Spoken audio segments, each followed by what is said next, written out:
All right. Well, in that case, shit, let's just go in Let's 3, do it. 2, 1. Yeah, let's go. Let's go. Woo! Yeah. Leaving all that in. Mike Seibert Radio. We're about to start the show. We talk about stuff and things. Lots of guests in depth interviewing. Mike Seibert Radio. It's nobody's favorite show. Movies, comics, video games, and TV. And we also can guarantee that it's not gonna be that funny. But that's okay because the show is free. So crank the volume in your headphones. The podcast at last is starting. It's time for Mike Seibert Radio. Well, hey, guess what? It's time for another thrilling episode of Mike Seibert Radio. I am your host. Welcome back. And today we are going to be talking about a convention that I didn't get a chance to go to. We're talking about TFCon LA that happened just a few short weeks ago. I was going to say almost a month ago because now it's April, but no, it's still like 3 weeks ago. Calendar legislation. I don't care.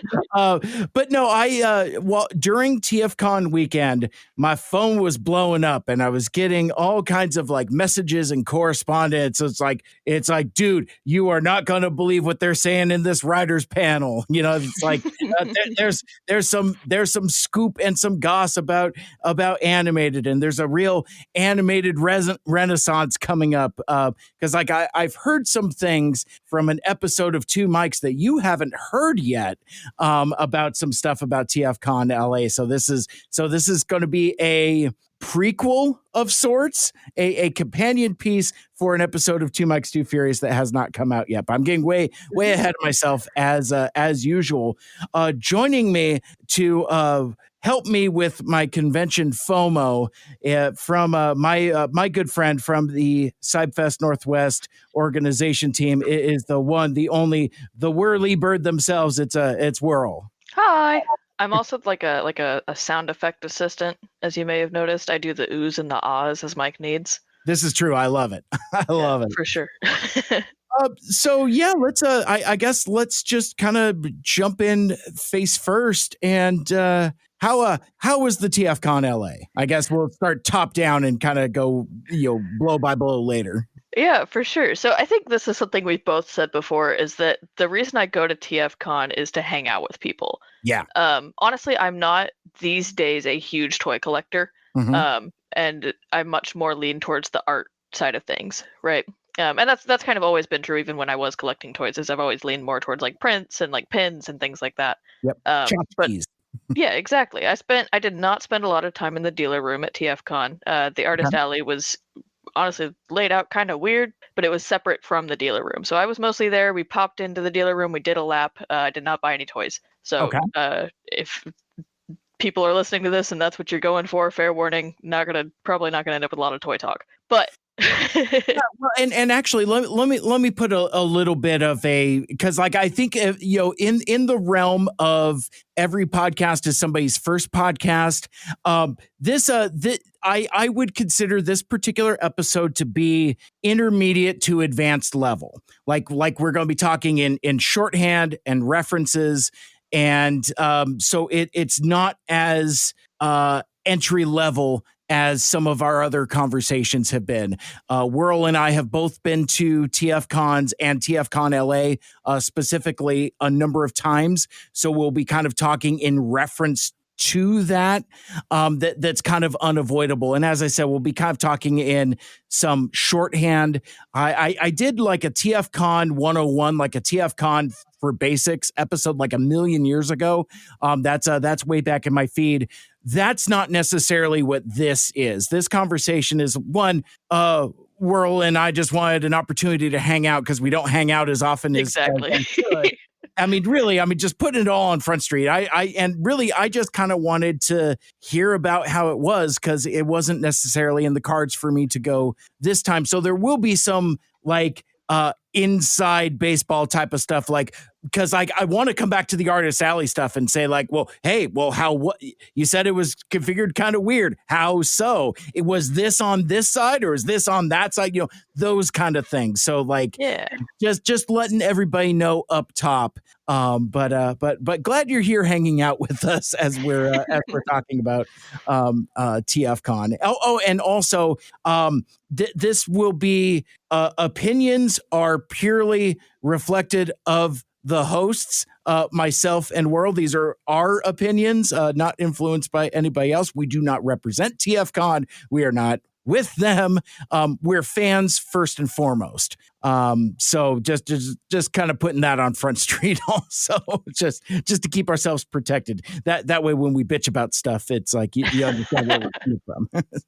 Because I even at arm's length from afar, I have criticisms of the trajectory of what TFCon LA has been for the last couple years. But as I said, as usual, just getting way too far ahead of myself. So TFCon LA was this last March 7th through 9th, again, returning to the Los Angeles Marriott Burbank Hotel, Airport Hotel and Convention Center. And I've been to TFCon LA 3 times, or maybe it's just twice. No, it was 3 times. But anyway, like it's in a cool location in that like it's across from the airport, the Burbank airport. So I guess pro tip, if you're thinking of going to TFCon LA, don't fly into LAX, fly into Burbank and then just walk. Like I will never tire of telling this story. The first time the first time there was TFCon LA in 2019, our mutual friend Ryan King went also, and I'm posting about like sitting at the airport waiting for the shuttle because I didn't know where the airport was. And he messages me and says like, dude, just walk. I'm like, what are you talking about? And I'm already on the shuttle bus at this point. And then it's almost like a old Simpsons gag or something where like the shuttle bus just goes from the airport across the street and you're there at the Marriott. And I'm like, oh, I feel real foolish. And that is unusual for other TFCons. Like, TFCon Toronto is coming up. TFCon Chicago is coming up. And those are half-hour trips from the airport. So one of the biggest advantages of the LA TFCon is, it's right there. You cannot beat the convenience of, or at least its proximity to the airport. But and also, Whirl, as we chat through this conversation, one of the other things I really wanted to vibe with you on is that we've both been to TFCon LA. Once at the same time, twice at different times. Because I don't know if you realize this pattern, but we truly have like a every other type of thing. Like you go to one sure. and I go to the other one and all of that. But like, we have very different show experiences. Like, you were talking about the dealer room, and I'm predominantly a dealer room person, at least during like show hours. I'm a toy adjacent guy. Like I do a lot of toys. I have a lot of things that I'm kind of on the hunt for. And I just like to browse. Like I like looking through bins or just looking at people's tables, chatting with folks and things like that. But I'm with you. Like I'm an art hound. It's like I'll even like commission sketches from artists, but one of the things I've really grown to love about the shopping aspect of TFCons is the cool, bizarre fan art that you can find, like small prints, buttons, tchotchkes, all kinds of knickknacks that you can't find anywhere else. But that's just a little bit of what my show is. But I guess kind of take us through, or what's kind of your TFCon LA experience kind of look like? Yeah, so it's, as previously mentioned, I'm very much there for people. I'm there. I use TFCon as an excuse to hang out with friends. Mm-hmm. So honestly, we went to 3 panels. We went through Artist Alley a couple times. We got food. I met up with some Washington folks, as aforementioned Ryan King and the Sjöströms. I'm not sure how to say their last name. I don't think I've ever said that out loud. And then Alex as well. And I mean, because I'm there for the people, it's hard to have a bad time at TFCon because I really like the people I'm hanging out with.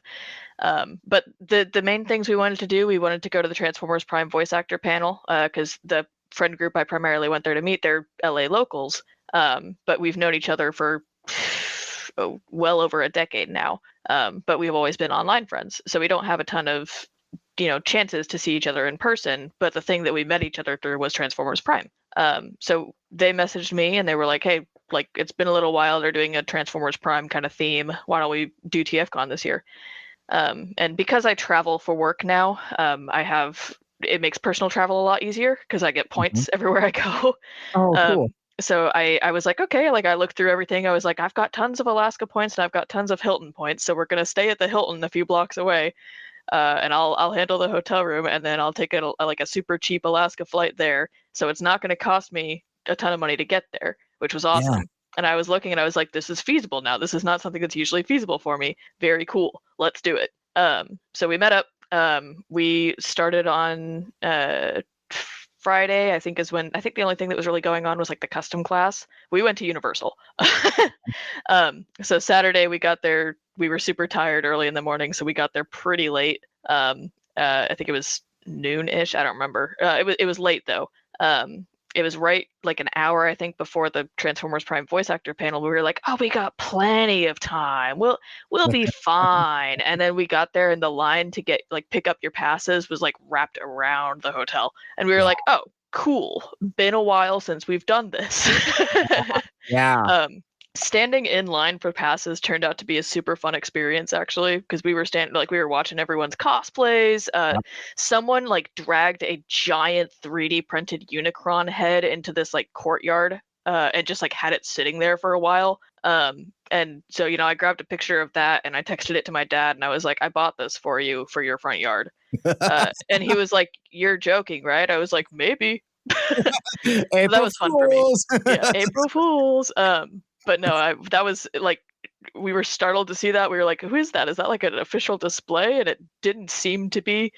But it was like, okay, sure, there's a giant Unicron head over there. Neat. Meanwhile, I'm texting Monica, who I also know is super into Transformers Prime. And I was like, hey, are you going to the Transformers Prime voice actor panel? And she was like, yeah, I am. Oh my God, do you want to meet up? I was like, yeah, we're in line for our passes and we'll be cutting it very close. How do you feel about seat saving? And she was like, oh yeah, I got you, don't worry. And she had decent seats and I didn't feel bad about it because the room was not full. So she saved us 3 seats and we got there a few minutes before the panel started. We sit down next to Monica. Monica always has that cool weird stuff because she does a ton of knockoffs. Yeah, she always got those 2 Transformers that collide and turn into a unicorn, or that's the thing that always comes to mind when I think of that. But she always gets me the coolest birthday gifts, random Ahsoka stuff I've never seen before, Sure. But she I sit down next to her, I'm like, oh my God, it's so good to see you, because I live in the middle of nowhere now. Despite Monica being a local friend, I have not seen her in a while. Right. So I sit down next to her and she's like, oh my God, do you want a trading card? I was like, yeah, dude, sure. I don't know what that means, but yeah, let's do it. So she busts out these they look official, but they're knockoff trading cards with old G1 art on them, and they've all got hologram stuff. And so she let me pick, and I got a Cyclonus one. And then I, knowing how this interaction was going to go, pulled out my bag and said, would you like a knockoff Optimus Prime bubble wand? To which she replied, oh my God, yes. So we traded. And then we sat down and we waited for the voice actor panel to start. It was so much fun. All of those voice actors were super into it and having a great time. I don't know. Do you did you get to see any of the clips from that panel? From the Prime panel? No. Yeah. No. So they had, oh my God, I'm going to embarrass myself because I'm not going to remember these names, but they had Shockwave's voice actor. David Sovolov. Thank you. I have the website in front of me. You have the what? I have the website up. Oh, perfect. That's a good idea. I should steal that, actually. Hold on. TFCon LA. TFLA.com/schedule. Perfect. Okay, hold on. Let me pull that up too. But But my favorite part of this was Miko and RC's voice actresses were sat right next to each other and apparently had not seen each other since they had been recording for Transformers Prime. Oh, no way. And said that they had been doing a lot of recording in person at the time because that was a thing we still did back then. And they, like, you could tell immediately, like, they were such good friends that had not seen each other in such a long time. Aww. And they were both so excited and so giddy, and it was a lot of fun. And then also Darren Norris was there. And he was like, his energy was significantly different. He started off with kind of that like, hey guys, just as a heads up, I am not going to be doing any like imitations or like impressions of anything because my throat is shot. Just a heads up, thank you so much. And then like one of the first Q&A questions, some jabroni gets up there and is like, what is your favorite knockout voice line and can you say it? And he was like, I don't remember and no. And it was an incredible, like, good for him. It was an incredibly funny energy. This happened 2 more times where someone else was like, can you do a line from when you voiced Venom in a PS2 game? And he was like, no, thank you I'm glad you like that character. I'm not going to do that because I, as mentioned, throat shot. The third person, like, this is not sequential. There's several questions between each of these questions, but a third person gets up and I don't even remember who they asked, but he was like, I really like this character. Could you, read your favorite line from that character? And he leaned forward and he goes, you have 3.2 seconds to sit back down. And I was like, good. Okay, maybe people will get it now. But no, it was an incredibly fun panel. The energy was awesome. Tanya and Somali, they were both just playing off of each other so much and having such a great time. And like I said, it was very much that vibe of like, we have not seen each other in such a long time, but we are best friends. And it is like riding a bike, how we get along. It was a lot of fun. Tanya, who voiced Miko, who was one of my favorite Transformers characters, because at the time I was a girl and also a teenager, and I thought that was super cool. And I think she is one of the most realistic humans. And though she is not the most popular human, she's my favorite. I think she had the most realistic reaction to hanging out with giant robots, which is, holy shit, giant robots, this is so cool. Yeah. Can't blame her for that. I think she's right. But Tanya was like, she used first person for like every Miko question, and I thought it was hilarious. She was, because she kept talking about like, I relate to Miko so much, like Miko is me, and then the whole time would be like, oh yeah, no, this is how I would. It was a lot of fun. David Sobolov talked about like how much he wanted Shockwave and Starscream to interact, and how much like he was like, I want to know what Starscream would think of this. I want to hear about like Starscream. And then like 10 minutes in, he was like, I just want to record with Steve Bloom. I was like, can't blame you for that either. No, but it was a very, very fun panel. That's awesome. We all, it was 4 of us that were like super Transformers Prime fans, so it was a lot of fun for us. That sounds like kind of an experience that me and my age appropriate friends had during like the 86 movie panel back in 2019, that kind of thing. Cause we were kind of hopping up and down and stuff to like hear like Neil Ross tell his Lionel Stander stories where he's like, and then he just gets it. It's like, and I kept telling him, it's like, Lionel, you have to get on mic. And it's just like, he would like demonstrate each, like, it's like, what did you say? that story always brings down the house. Now, the Lionel story. Oh, yeah. The what? Lionel Stander. Well, I everybody know who Lionel was? Or? Yeah, Cup was his character, but he was a character. He actually was old enough to have appeared in a silent movie. And I think he was in his 80s when we worked with him, and he had these hearing aids, but in the green room he was fine, he could hear everything. But as soon as he got in the studio and Wally started talking to him, suddenly he became deaf. So he did this line, I can't remember what it was, let's just say it was, "The Decepticons are coming," and that's pretty much what he sounded like. And Wally said, all right, that's good, Lionel, but now remember, you're here and they're there, and you don't want them to know, but then you want them to know that you don't know that they... And he went on and on and on and on. Got all that, Lionel? All right, take 2. And Lionel looks over at me and goes, what did he say? And I said, he said, do it again louder. The Decepticons are coming. Perfect, Lionel. Great. Moving on. Which shows you I should have been a director. So, like, I wonder with something that's like relatively, well, not relatively new, not particularly current, but like the difference between, like, say something like Transformers the movie that's been around for 38 years or 39 years. It'll be the 40th next year.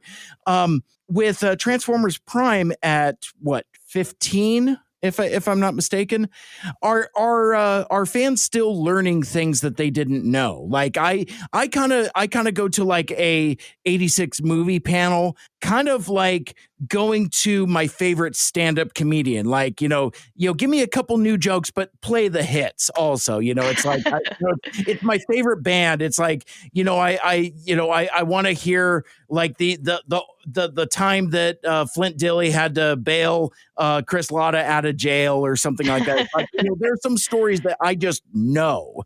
Right. And like, so I wonder, like, with having this particular group of voice actors, did you learn anything new that you folks didn't know already?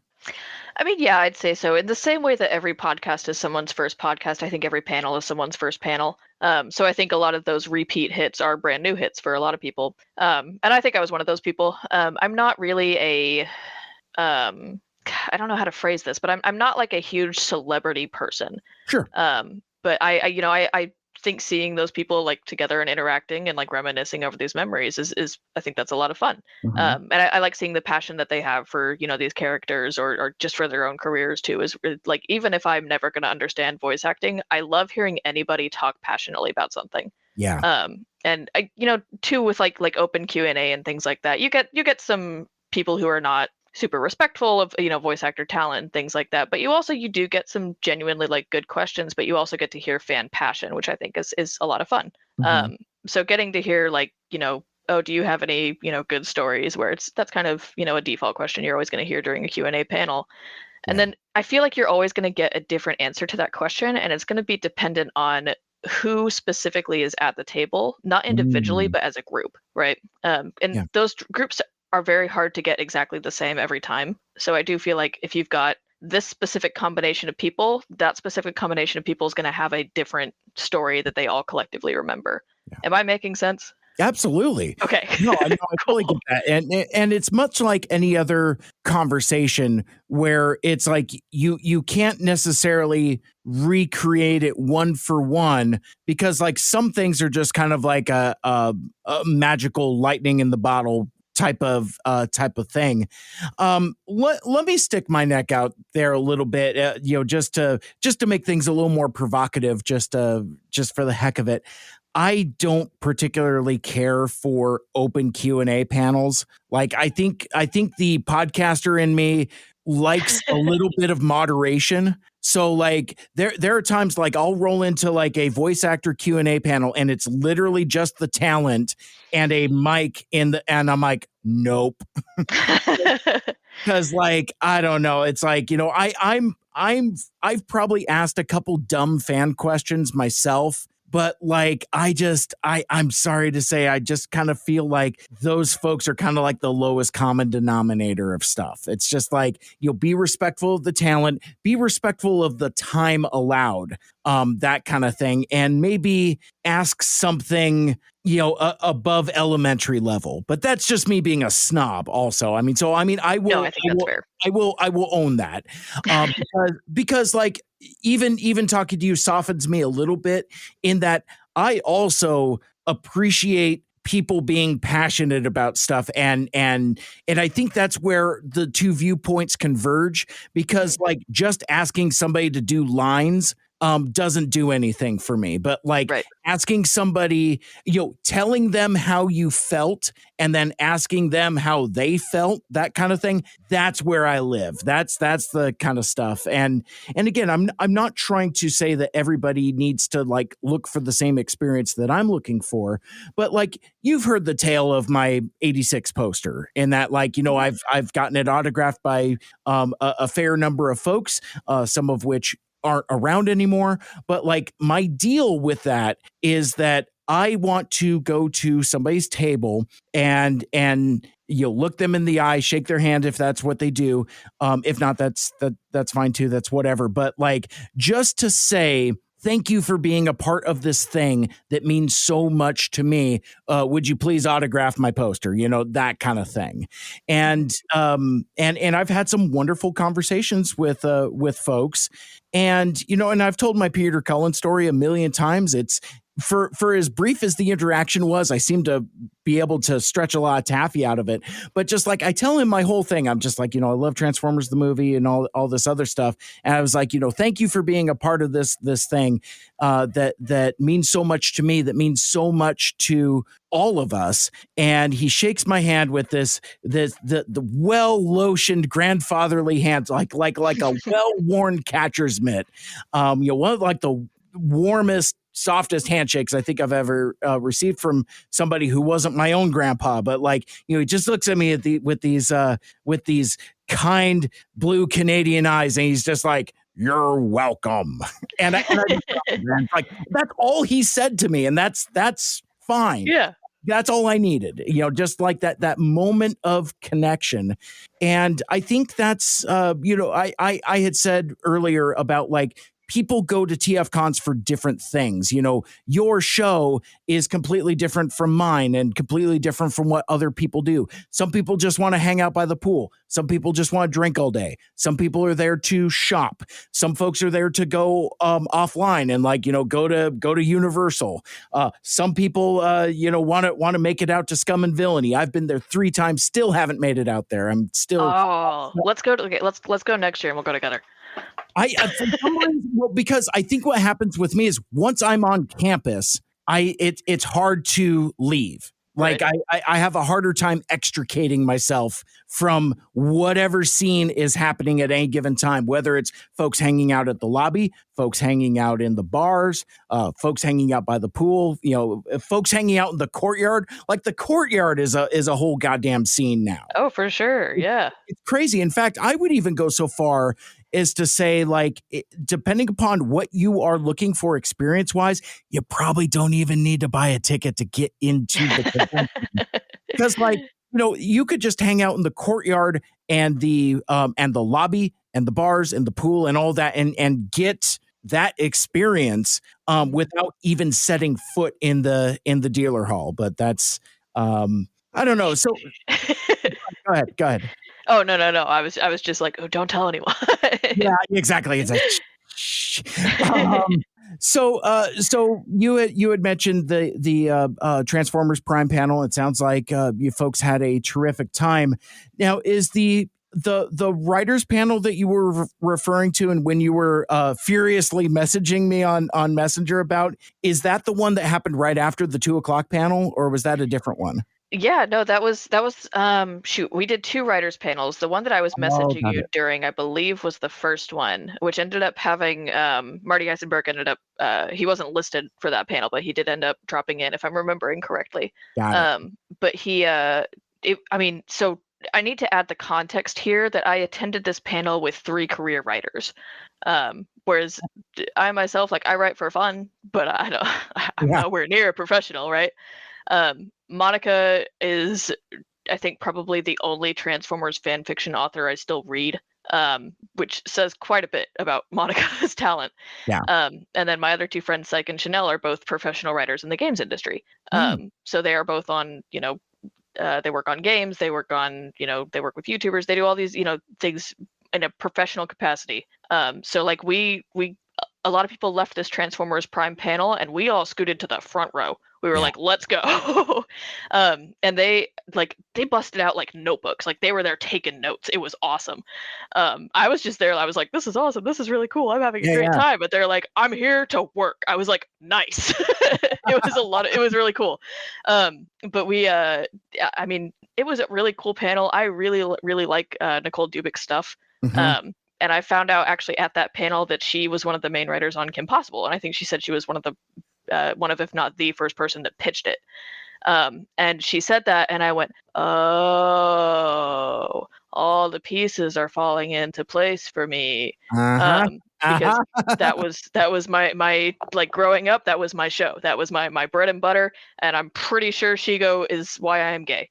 But in any case, I did like they were like these people I was hanging out with, like they were like networking and stuff, right? So like after the panel, they were up there like talking to them and talking about like, oh, I work on this now, and like you've had an impact on my life and my writing, and I thank you for that. And I walked up to Nicole and I was just like, hey, I didn't know you wrote Kim Possible. That's really cool. I don't write professionally, but I just wanted to let you know that you did have a huge impact on my life that I already knew that, but I just found out it goes another layer.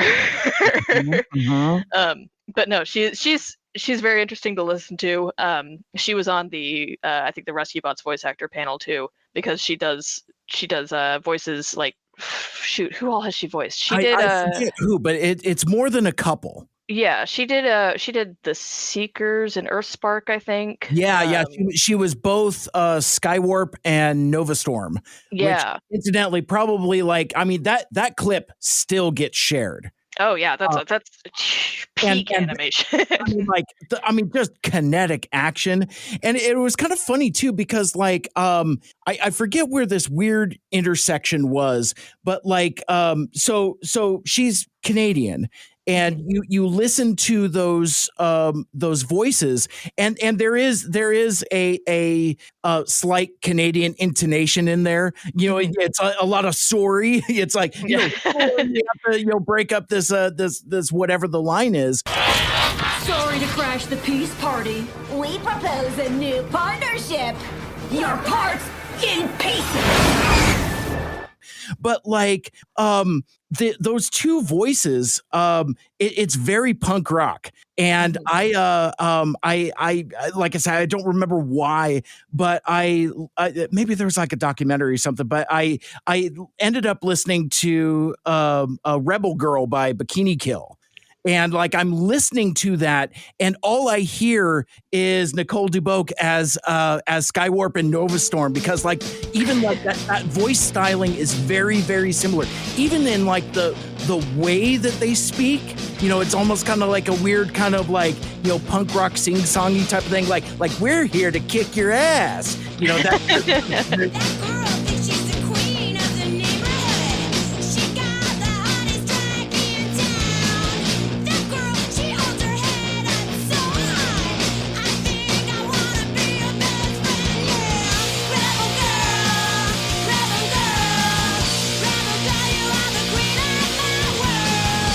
Rebel girl, I think I wanna take you home. I wanna try on your clothes. There's a punk rock sass to it that just landed, and if I ever happened to meet her at a convention, I want to ask her about that, if that was a specific influence or if that's just what she landed on. But anyway, that's just something that really stuck with me. No, for sure. It was just a fantastic panel. I love listening to her talk, but also we had I didn't know Marty Eisenberg was going to be there. Yeah. Until he was there and he was talking, and I was like, oh, this might be useful.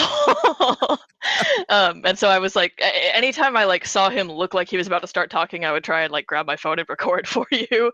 And he could have just been saying oh yeah, no, I agree. And I'd be like, oh, I don't know. But yeah, exactly. Headline: Marty Eisenberg agrees. Right. Yeah. But no, it was. I think the most interesting thing was the one thing I didn't get recorded at the very beginning, where, and I messaged you the quote on this because I think I got it word for word. Yeah. Do you want to read? Do you have this up right now? I've got it. Yeah. So I'm out and about, getting my hair cut, and I'm just getting ready to get some Taco Bell, and suddenly I start getting all these notifications, and out of nowhere, just quote from the TFCon writers panel. Next message: bubbles, bubbles, bubbles, bubbles, and then quote: sometimes you get lucky, like we did during Animated, and they, Hasbro, are distracted by something else they're working on, end quote, regarding having to turn story on a dime because of Hasbro, to which I wow emoji that. No, it was, the context of that was someone had, I think it was a Q&A question of how much does selling toys have an influence on what you write? Which, that's always interesting to hear about, I think. Yes. We had the, the further you get to, like chronologically, sorry, I think that gets more extreme and extreme. Yeah. Or I guess from a certain point of view, less extreme, right? Because people who worked on the G1 TV show were like, yeah, that was all we did was we were writing commercials, right? Yep. Versus like once you start getting to like Beast Wars territory, animated territory, it's like, yeah, we were telling a story and that was the main point. And then every now and then Hasbro would come in and throw off our groove because we had to push a character. Yeah. And I always think that's super interesting to talk about because Transformers is such like an interesting IP. And that like, what's the TF Wiki page, like, to sell toys? To sell toys. Yeah, this is a franchise made to sell toys, which is, it's not unique in that aspect, but I think it's very extreme. Yes. It's taken up to a pretty high notch. But it was, the idea of like, oh, we're doing, Beast Hunters and Transformers now because we've got a line of Beast Hunters coming out, so we have to work around that. But the animated perspective of like, yeah, they're busy writing the live action films, let's do our thing and hope they don't notice, I think is a lot of fun. Yeah. And I think that's what makes animated kind of a precious jewel in that, like, and I think that's the takeaway from this quote from Marty Eisenberg is like, they're too busy working on the live action movies. And it's interesting, as me and Michael Andrews have been going through the episodes for our other podcast, Two Mikes, Too Furious, Animated Transformers. Subscribe and listen wherever you catch Mike Seibert Radio. But no, like we've been talking about now how like the parallel paths between the production of the live action movies and animated, and how concepts kind of flip-flop and are interchangeable to the point where it's devoid of having that firsthand information. It's hard to tell what the chicken and egg thing. It's like, did animated get this from the live action folks, or did the live action folks pick up on what animated was doing? And I wonder if it's a fair amount of both. Yeah, no, I think that's super interesting to see and look at, because I mean, there are incredibly different takes on Transformers. Like, I think is like completely different ends of the spectrum. Yes. But no, I mean, I love hearing your guys' takes on these because you think about them in such ways that I don't think my mind would have ever gotten to. Because I'm like, oh, that's interesting. But like, that's the whole reason I listen to the podcast, is because I'm like, yeah, I didn't even bother to think about this for more than 10 seconds. This is super cool. Yeah. Well, and it's been such an incredibly rewarding experience for us. Like, obviously being a first time viewer for me, I'm coming into this, with a wild-eyed curiosity. I'm like the kid in that GIF, just like swinging his head around, just like, wow, golly, gee whiz, and all of that. But also, though, I have, a certain degree of analytical criticism. And when you take my takes and combine that with Michael Andrews, my co-host, being a serial rewatcher, like he's watched this thing back and forth several times, but like when we start vibing together, it unlocks all kinds of stuff. He's a talented writer in his own right, so he'll pick up on writing stuff that I'm not even thinking about. I'm too busy thinking about like headcanon and fan fiction and how our latest thing in like this latest run of episodes is how alarmingly close the story of Transformers Animated is so close to what's happening now in our current times, from the perspective of specifically the Autobot government being in charge and has very authoritarian tendencies that are terrifying when refracted through the prism of the times we're living in today.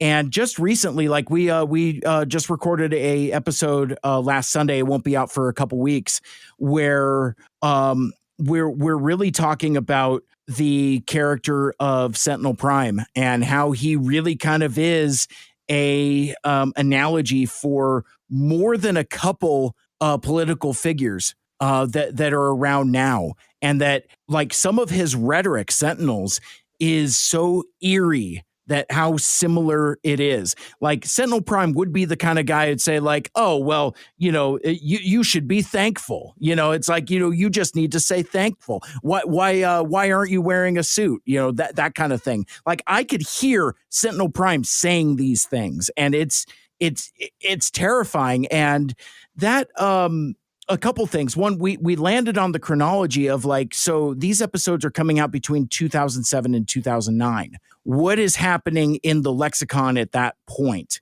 It's the end of the George Bush era and the beginning of the Obama administration. So a lot of that seems to have been taken from what folks were feeling, that dejected feeling of having basically a Republican control in the White House, and taking some of that angst and putting it into their art. So now it's funny, like, I mean, history is cyclical, and if you wait long enough, things will come back around again. So things that seemed really reactive and reflective in Transformers Animated have now come all the way back around to where it's prescient for what's happening today. Like all good science fiction should, but it underscores a timelessness of what Transformers can do as an IP. Like, you know, Transformers could be Star Trek, it could be Star Wars, it could be superhero analogy.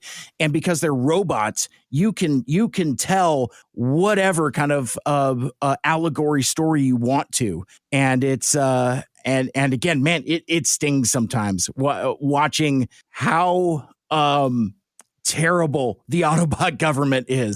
It's like, oh no. It's like we're used to the evil faction, the Decepticons, just doing war crimes on Maine. But it seems like more and more, it's like, are these guys so bad? Did they need to be hunted to extinction? Because it seems like the only people that are committing war crimes are you, the Autobots, that kind of thing.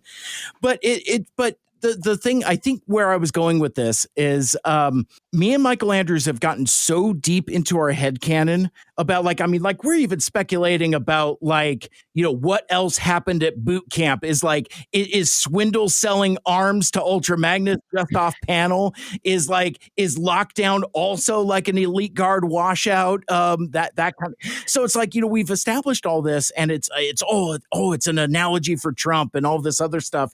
And I would imagine like rolling up to Marty Eisenberg and explaining all this, and he'd be like, dude, we're just trying to sell toys here, bro. No, I do not envy Michael Andrews showing up with the Sentinel Prime t-shirt at the beginning of the series, and then being like, oh man, this guy's not as fun as I remember. Yeah, and my dude is going through it so bad. Like, oh, for sure. We just recorded what did we just record? Well, I live, so this is kind of like a huge peek behind the curtain. I live in this weird neither space where I got a few things going on. We just published our episode on 5 Servos of Doom, which is the nothing ever good ever happens in a flashback. And wouldn't you know it, the Prowl has a tragic origin, just like everybody else on that show. We finished the set now, but we a couple weeks ago we recorded Predacons Rising, and just this last Sunday, me and Michael Andrews recorded Decepticon Air, and it's a run of Sentinel Prime being increasingly awful and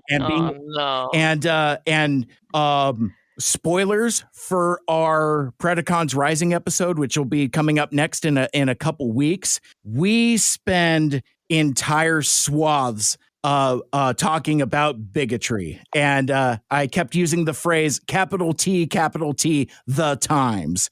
And it's it's he says some profoundly ugly things, and we get uncomfortably deep on it. It's and it's interesting because it's going to be a sharp contrast, because our guest co-host is Lita, who is singularly responsible for altering the trajectory of our you know, but where it's certainly got a little more risque from that point forward. But still, it's a clash in tones. It's like, oh, hey, yeah, you know, Optimus Prime is like, you know, squirting foam on these cars, her. But then also it's like Sentinel Prime definitely hates trans people. You know, it's like, so it's like there's some like tonal whiplash. Oh, for in there, sure. that kind of thing. But I can't wait. it's If I can make a confession, I'm 2 episodes behind right now, because I've planned it this way Uh-huh. in my defense, because tomorrow I'm traveling to Reno. It's a day trip, so I will drive to the airport, fly to Reno, do my work stuff in Reno, fly back Yeah. to the airport, and then drive back home. So I will have about 5 hours of listening time, and if I do not have a good mic podcast, I will fall asleep. So I was going to say 5 hours. That'll get you through an episode and a half. yeah. No, that's the plan. For the other side, that's amazing. Well, because the other one I'm missing is Autopod Decepticast, which I know means it's going to be like a 4-hour episode. Yeah. I think my 2 episodes behind is probably 3 or 4 episodes behind for you. But Sure. I've got the let's see, I've got the Did They Ever Find the Sting, and I've got Private Dick, and I've got to do both of those. Oh, very good. So that should honestly, I think I might actually get through both of those. I might have a little bit left on the end of Private Dick. Nice. But Nice. I can do that during dishes on Thursday. So, what were we talking about?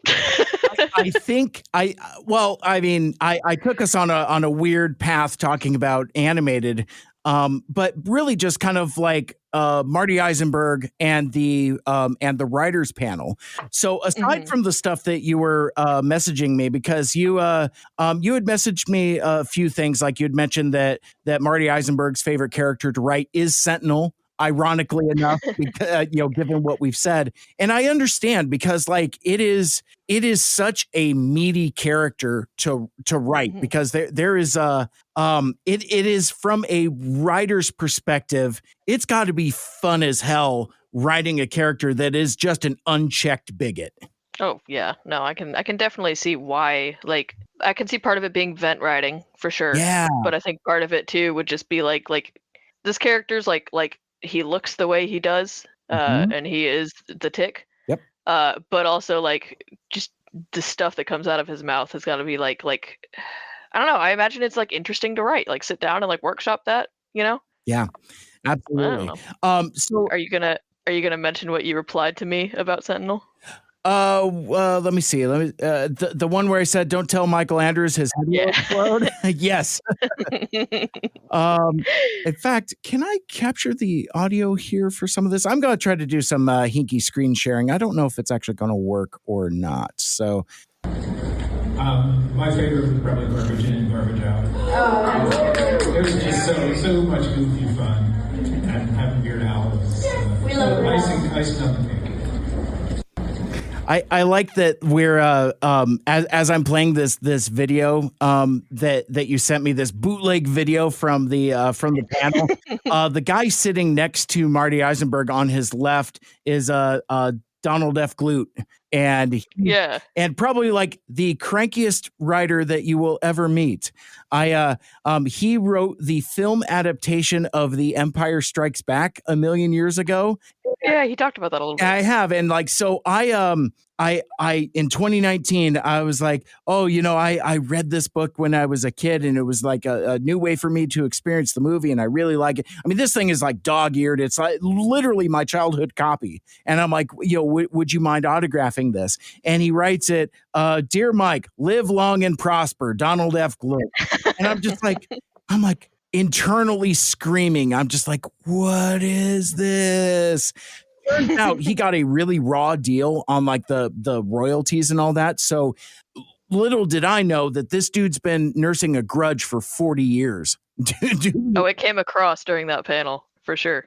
Because a couple people asked questions about that book, sure. and he mentioned that like there's inconsistencies between the book and the movie because they kept changing what was happening in the movie and then telling him after he had already finished the book. So they'd be like, hey, you have 2 days to make these like major plot changes, and he'd be like, great. So he had written the book, I think he said, before they started like the proper editing of the movie.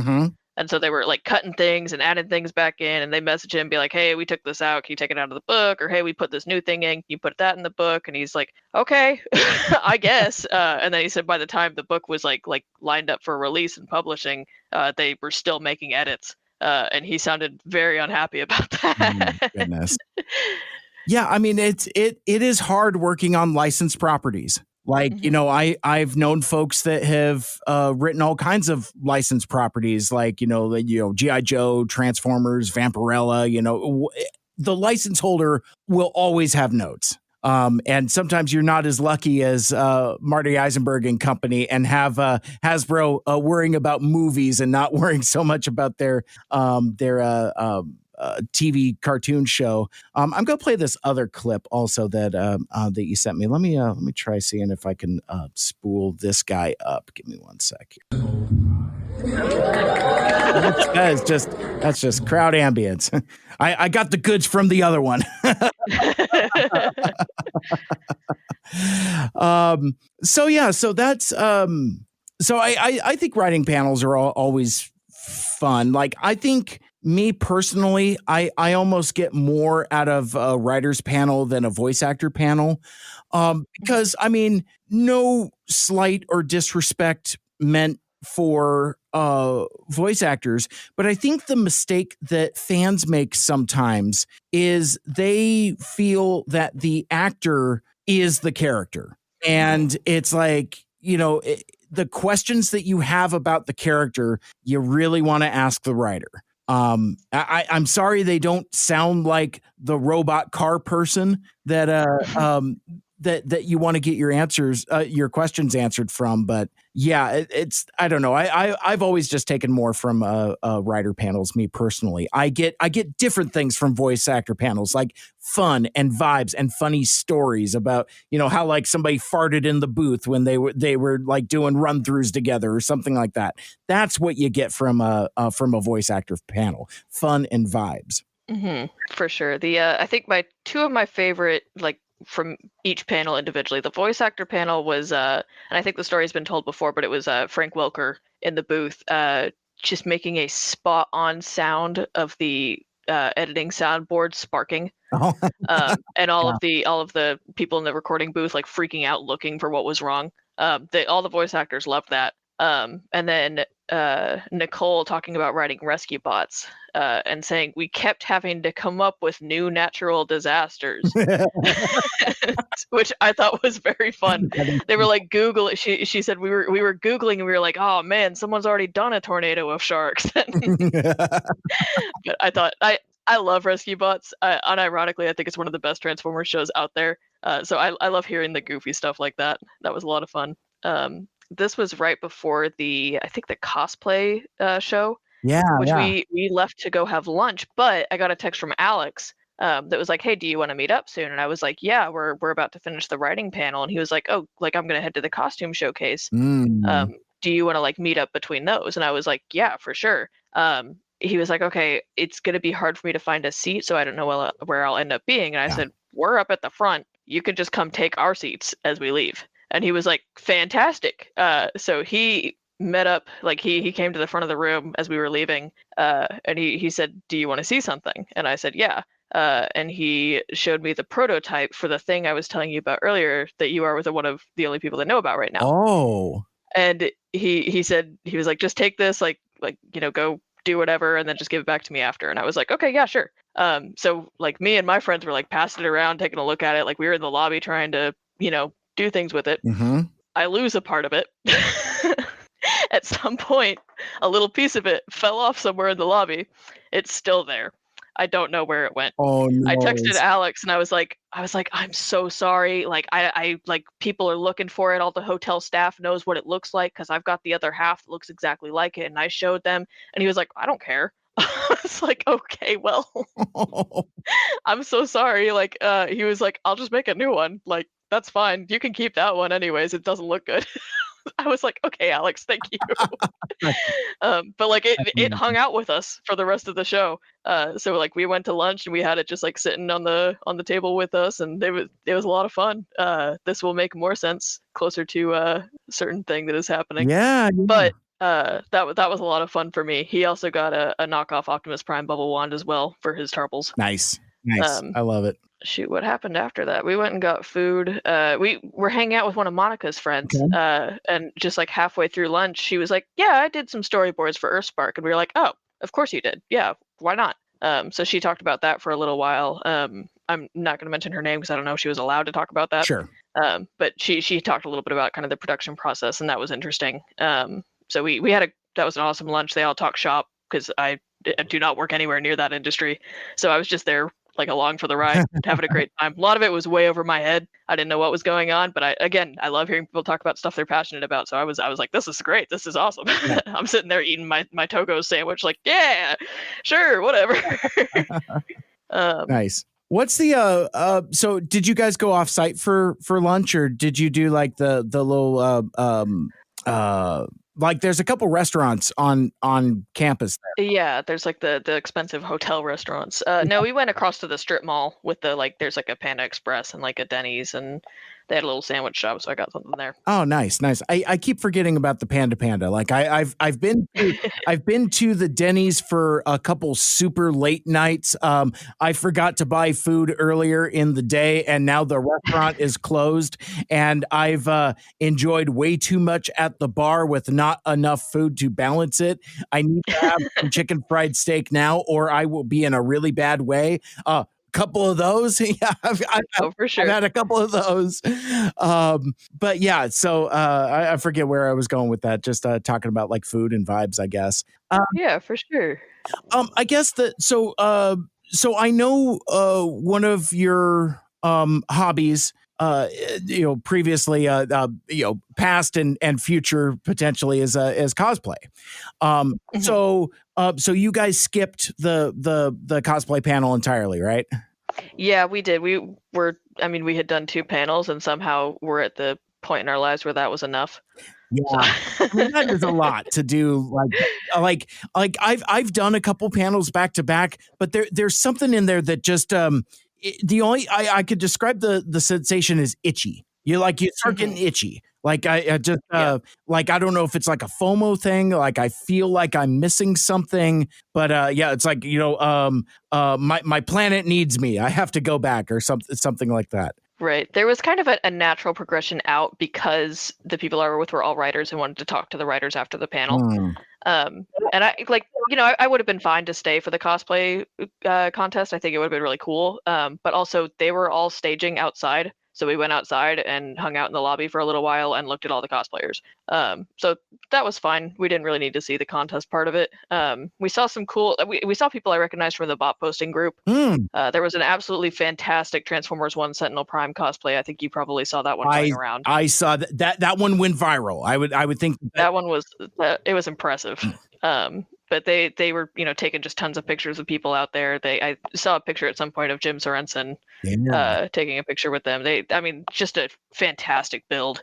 There were 2 Miko cosplayers running around. That was awesome. You never see Miko cosplayers. I was having a great time. But no, it was the cosplays were fantastic. They were just really, really cool. I did not have the strength in my ass to sit through another panel. Yeah. So we went and got food.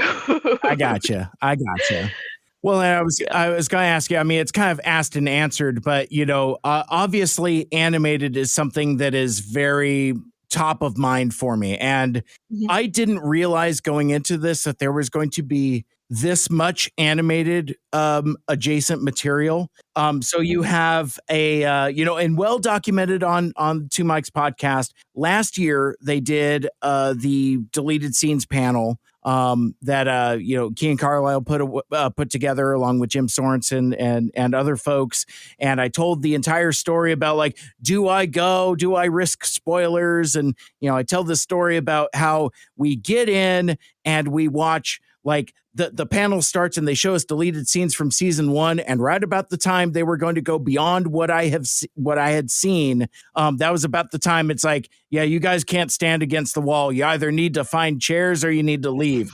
And I'm like, buddy, the universe is telling me something, and then we left. So, which honestly, I have not caught up with that original presentation to watch like the season 2 stuff that I had not seen at that point, just to fill in those blanks. But regardless, they did a deleted scenes part 2 with even more deleted scenes. And I was living a little bit vicariously through that. But the other panel like this didn't seem to go as viral as the one last year. Like, like everybody's feed was rotten with animated beachcomber memes. Like, so that kind of thing. It's like people really don't like that guy for some reason. I don't know why. But anyway, so this didn't get as much attention this time around. I'm not exactly sure why. I don't know if the content just wasn't as viral or if there was just other things that were going on. But the panel, like if I was there, if I had realized what was going to happen, the panel I really would have liked to have seen was on Sunday. Deep Sunday, there was a panel about the tribute comic to Derek J. Wyatt that Kean Carlisle and put together with Marty Eisenberg. He wrote it, and some fan artists contributed as well. The Toy Maker and the Bots. I've since done a review of that comic on Two Mics. That's not going to be out till next month. Wow.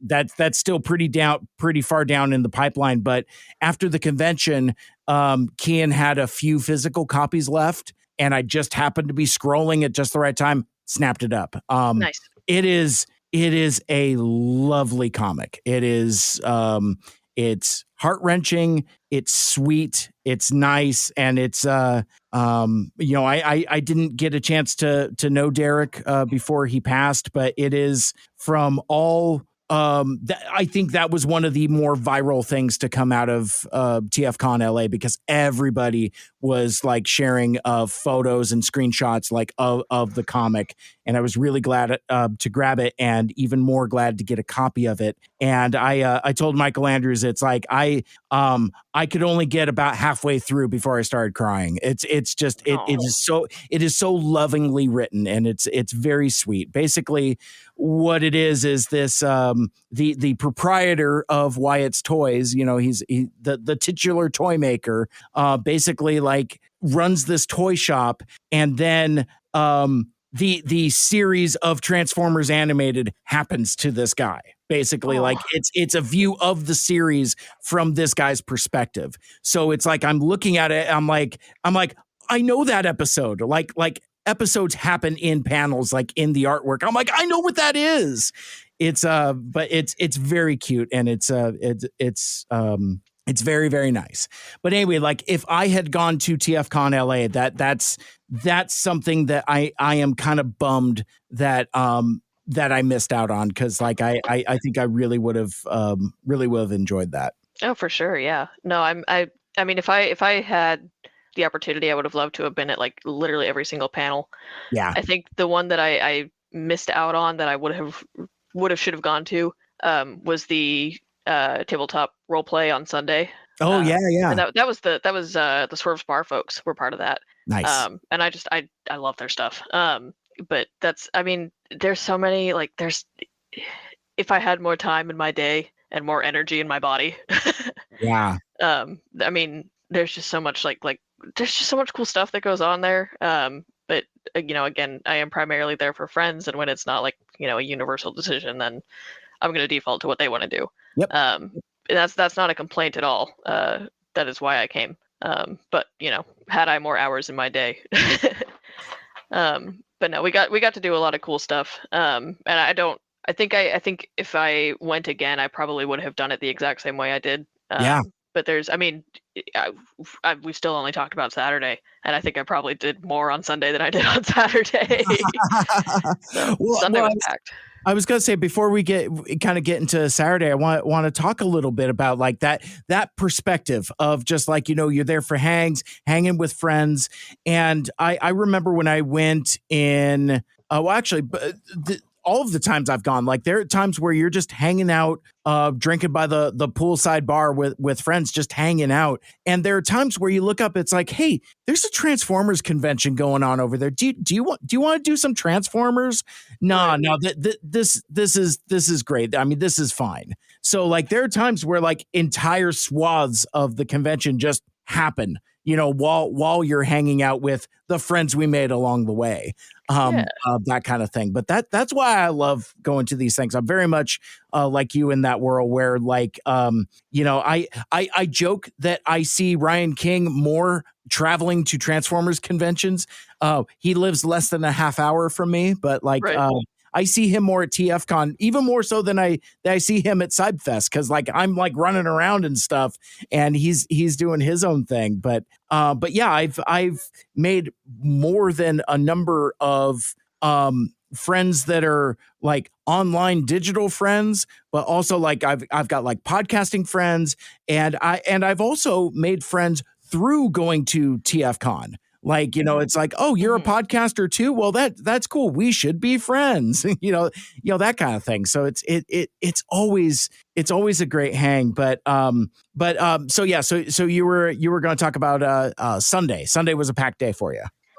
I will hear, and we'll hit on what we think is interesting. Sunday morning, did the Earthspark panel. Accidentally did Stolen Valor there. It was a super sweet panel. Went shopping in Artist Alley, had a bunch of line issues, which didn't make any sense. Got a bunch of cool goodies there. Met up with the Swerves Bar folks very briefly, and Your Guiding X, who I am now a huge fan of. I was looking primarily for blacklight reactive objects because I now have a giant blacklight instead of a normal light in my office. And then we left at 1 p.m. and did touristy stuff for the rest of the day. So we went to Scum and Villainy, and we went to Griffith Observatory, and then we went to a BJ's because I try to get BJ's every time I'm in California. BJ's is a restaurant, asterisk. That was day 2. Tacoma. There's one in Tacoma. There's a BJ's in Tacoma? I mean, there might still be. I know there was one at one point. BJ's Tacoma. There's a BJ's in Tacoma. I can get my Pazookies without traveling. Okay, sorry. Keep going. Well, I mean that is technically traveling for you, but well, yeah, no, that is a 2.5 hour. I cannot believe I said all of those things and we got stuck on BJ's in Tacoma. Yeah. So to loop back around, tell me more about this Stolen Valley Spark panel. I couldn't let that sit. Yeah, no, for sure. So I say Stolen Valor is a joke. I did not claim to be a part of the military. But I did jump up in the Q&A line because you know this about me already. I'm very passionate about kids media being for kids and the influence it has on kids. Absolutely. They had when I got up to my point in the Q&A, they had already had quite a few really, really good questions, and people, for the most part, we had really good questions in that panel. But we had Z Infante, who voices Nightshade, and then Benny Lotham. And I did not know anything about Benny before this. I knew a little bit about Z, not a lot. Like I said, I'm not really a celebrity person. So I don't follow celebrities too much. But I jumped up and I jumped up to the mic and I asked about, have you gotten to see the impact that the show has had on kids? And if so, do you have any particular moments that stood out there? And the answers, and by that point, I had identified when this show was aired, and I got to see firsthand a couple of kids this impacted. And Z took the question first, and said, I've gotten to hear from a lot of queer people that this show has impacted, and I think that's really awesome. They were talking about how they could get emotionally, people get ethically, and kids especially exploring. And then it got over to Benny, and she was saying, I think her story being people. The little girl stopped by and said, and I said yes, and she said, "What is that? Your character?" And yes, and then that little girl turned. I mean, she looks like me, and that made. And I was like, "That's right." And then she looked at me and she said, "Thanks to teachers like you." And get a round of applause for teachers like this person here. And I was like, "What do you do?" Yeah, I mean, I've heard of dropping the mic, but my goodness, it's like you're just like, yeah, can we get a round of applause for teachers? And then what do you do? And then you just disappeared from the feed. Right? You just that's what I wanted to do. Bang! What do you do? Drop. See ya. And I'm like, what do you do? What do you do? No, but I was just standing there like I knew my face was like bright red, and it was not for the reasons they thought it was. And I was just like I'm not, like, people are like clapping. I'm like, what do I say? Like, I just have to leave. Yeah. I have to go sit down. Yeah, yeah.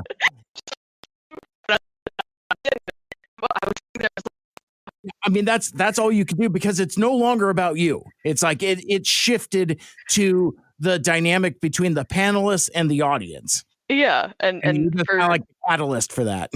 for viewer context, I used to be a teacher. Now I work on the corporate side of things, and I do far less work. I absolutely do not deserve applause for having a fake email job. So that was humiliating, but only for me because no one else knew what was going on. Correct. Whereas hearing you tell that story, knowing your background, I find that wholesome as hell. I mean, that's great. I could understand why that would be so resonant with you. That's awesome. The Transformers will return after these messages. Hey there, folks.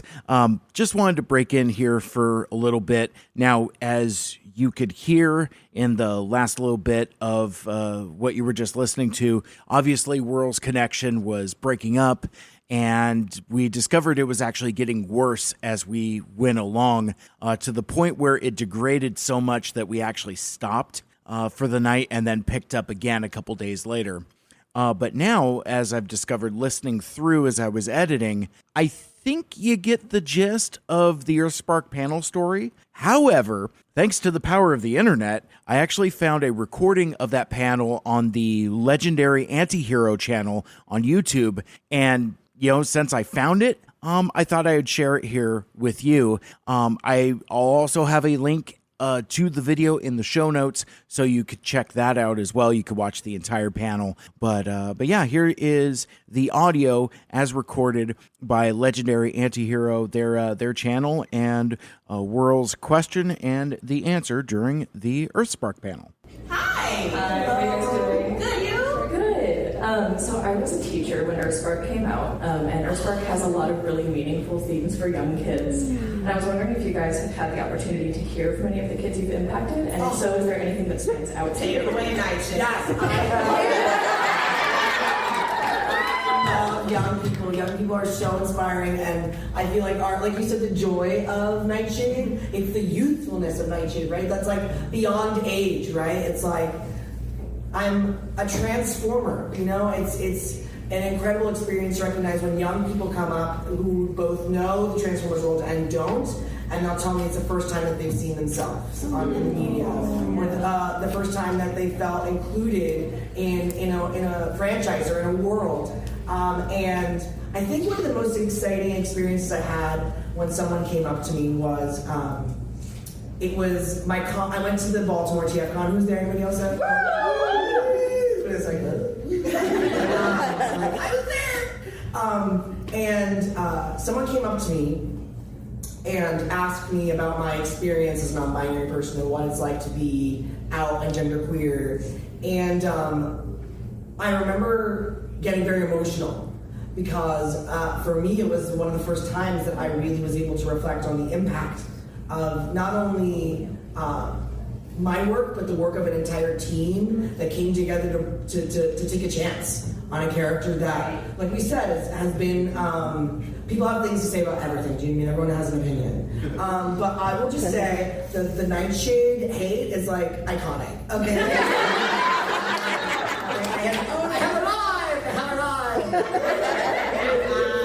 And you know what, that's what it is too for me, is like watching other people recognize that, like, no matter the hate or the anger coming at them, they belong, and that's what excites me most about Nightshade. And I thank you for being a teacher. I really appreciate that. Teachers are so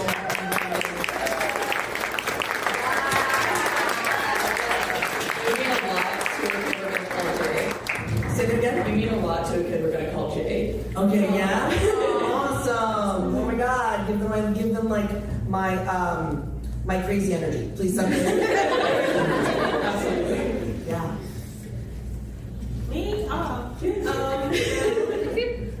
tell this quick story. The first time I came to TFCon was a couple years ago, and I'm closing up, getting ready to go home, and there's this little black girl with this huge afro puff coming walking across my table. Not across my table, but in front of my table. Yeah, that story went a whole other way.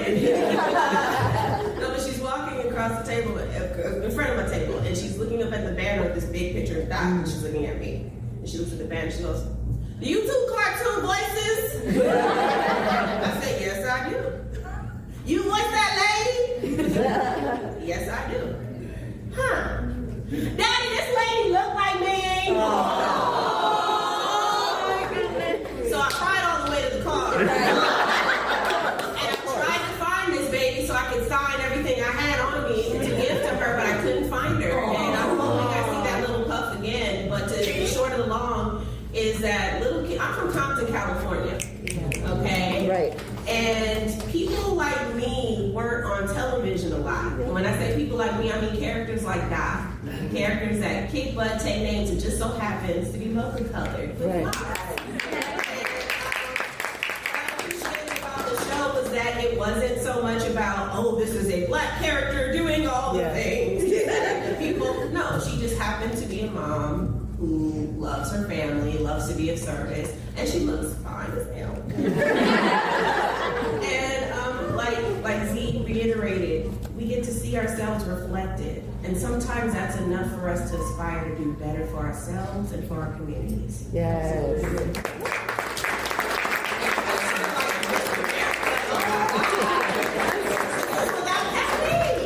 I don't want to leave you out. I've inspired people to commit crimes and be evil.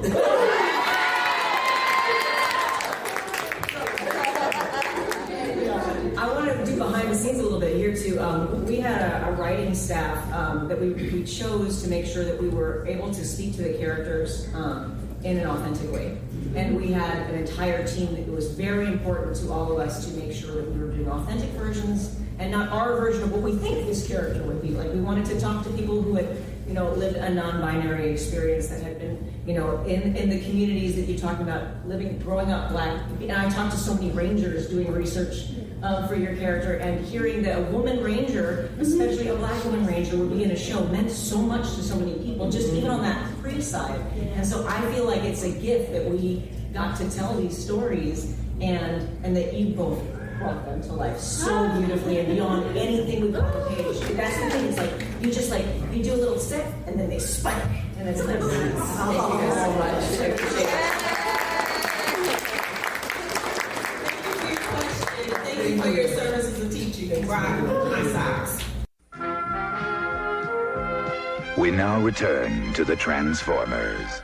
2 days later. So Whirl, that is an amazing story about stolen valor, or somewhat stolen valor, at the Earthspark panel. But tell me a little more about kind of what you did in your speed run for Sunday after that, because that was an early morning panel, and I know there was more dealer room to be had, and you had a couple more stops to make. I guess before we get into that, let's kind of keep things more local. And we just recently had the 1st of April, otherwise known as Don't Believe Anything on the Internet Day. From the Two Mics account, Michael Andrews put up a what I thought was a really funny post. I don't know, your mileage with April Fools might vary, but like he put up a post of a picture of Ramjet, the liar Starscream, the pathological liar, saying like, Two Mics is over, and the Mics hate Transformers Animated, and the writing is so bad, and I felt kind of bad about it, because it was a top tier post, because it's written from the perspective of the pathological liar Starscream, and unfortunately, a couple folks believed us, and I'm like, oh no, I don't like that.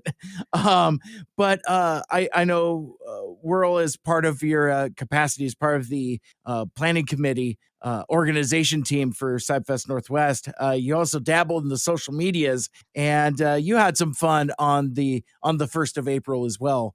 Tell me a little bit about that. Yeah, so it was very much a last minute, like, sudden idea. The last day of March, I was like, oh, tomorrow's April Fool's Day. It was when, like, corporate accounts had started like doing their, like, oh, if we get in on this early, or like, oh, it's April Fool's in Australia or whatever. So they had started posting, and at like 9 p.m. March 31st, I think, I'm sitting there like, oh, right, that's tomorrow. Maybe I should do something for CybFest. And I'll add the context here that I have mixed feelings on April Fool's Day.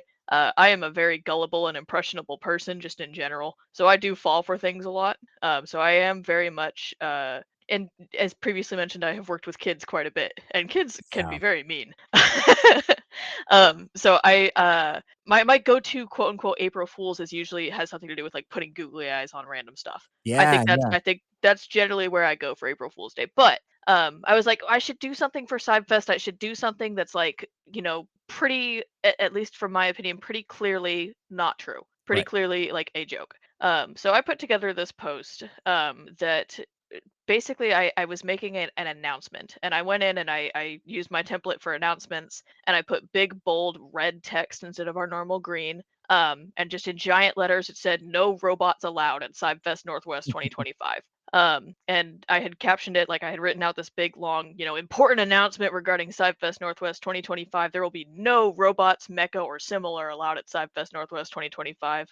Only Bishojo series takes on the IP will be permitted. You may sell merchandise related to Bishojo series interpretations of the characters, but may not include any overtly mechanized characters. And I had quite a few comments playing along with this. We had, someone there was like, finally, like it is about time. We had a couple people that were Whoa. like, yeah, so someone posted pictures of some of the G1 holoforms in there, and they were like, yes, 4 tickets to your no robots allowed show, please. And someone else commented and they said, hey, is My Little Pony allowed? And I said yes, because they are considered a sister series to the Bishojo series characters. So yes, that's fine as long as none of them are mechanized. That's all right. So the idea of a Transformers show where no Transformers is allowed, I thought, okay, people will understand that this is fake. And 99% of them did. I had exactly one person, one of our dealers actually messaged me and he said, hey, so I've already bought a table and most of my merchandise is robots. I was just wondering what this is about. And I was like, oh, I'm so sorry. If he messaged me on April 2nd, to his credit. So he messaged me. He was like, I'm not really understanding this, and he was very, very polite. And I felt so bad. I was like, I'm so sorry. This was an April Fool's joke, and he went, oh, that makes way more sense. You got me. Yeah. So overall, I felt pretty good about that. I think it was funny. I think it was a good time. I enjoyed the people playing along. I did feel bad about absolutely just mind blowing one of our dealers, but it was a lot of fun. That's awesome.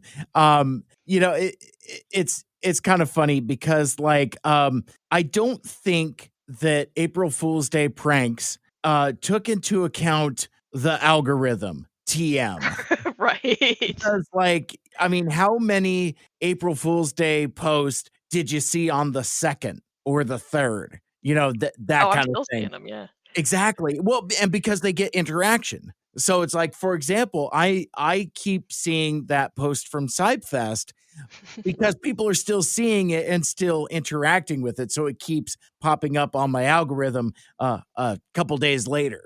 So it's that's always fun. But yeah, it's interesting because like how that I like that you chose the Bashujo example.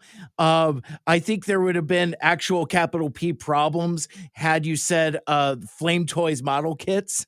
Oh my gosh, yeah. Because that's that's a little more polarizing in the fandom. That's a It's can of like worms. exactly, exactly. But yeah, whereas the other designs are fine and fun and all of that and not like actually offensive. Listeners, if you go back a couple years, you can find another episode of Mike and Whirl talking about Flame Toys model kit. Uh-huh. Uh-huh. That is a callback. I mean, gosh, that was a number of years ago, I would imagine. That was, yeah. Now I'm gonna Good go look lord. while we talk. Yeah.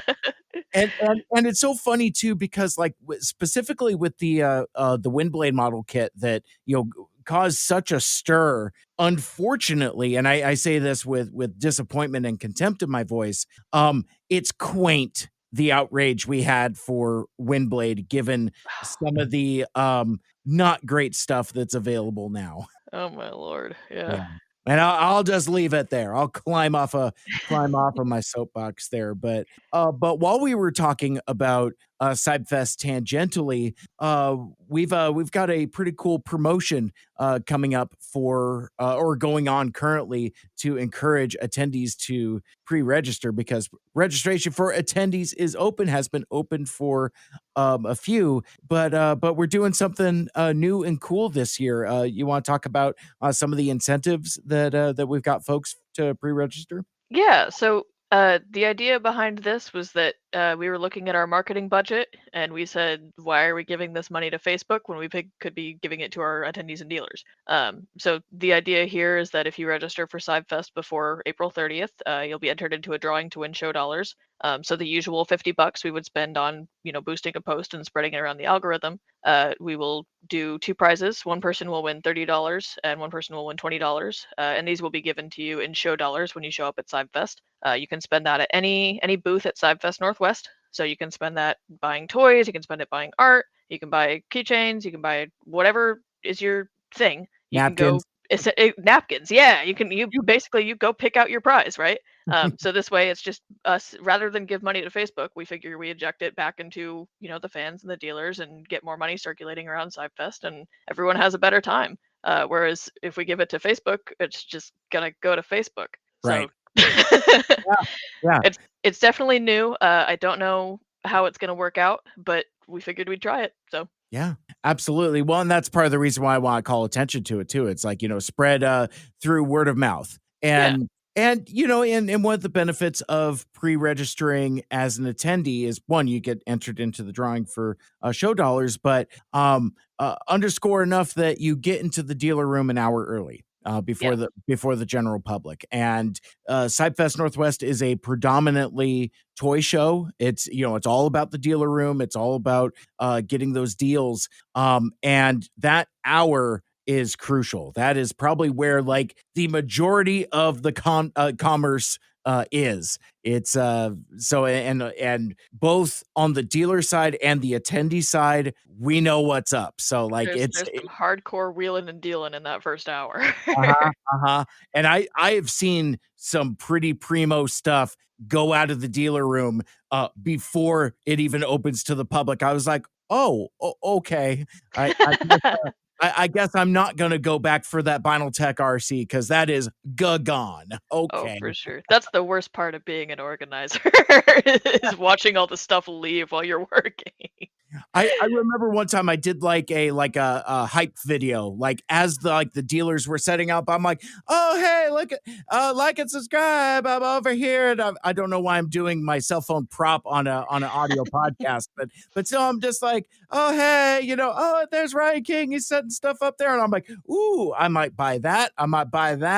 Like on video, like as I'm going through the dealer room, and like all that stuff was just gone, like almost instantly. So yeah. But anyway, just being evangelical about the benefits of pre-registering. You get entered into the drawing and you get to hit the floor before the general public. So this don't is forget about not at all finalized, but I'm hoping also to do swag bags for pre-registered attendees this year. No promises. Right. And it depends a little bit on, if we get sponsors and things like that. But I love giving stuff away. That's also one of my most favorite parts of CybFest is giving stuff to people. So like last year we did like the pins and things like that. We've always got just random little things to give away. We've always got a few dealers who like bring something up and they're like, hey, give this to kids or whatever. And I think that's awesome. We had last year I know I'm rambling at this point, but I'm almost done. We had Monica, one of my friends, brought up a little crane game machine, and she said, hey, I've had this sitting around for a little while and I don't know what to do with it. And I was like, yeah, I'll figure something out. And then Garrett brought me a giant bag of bots and said, hey, I want to get rid of these. Can you give them to kids? And I said, oh boy, I can do math. And so I put all the bots in this crane game. And while the crane game did not work perfectly, I think it was a big hit to the kids in the kids area. So we said, you get one bot and then you're done, but you can play until you get a bot. So it was a good time. But yeah, I love all that. And I should mention at this point, because I mean, it's just more casual hang time. We're going to do a more official CybFest Northwest podcast. We'll get you back on Whirl as well as Ben, and kind of talk about what's coming up in year 12 what folks can expect and really do like the whole darn thing.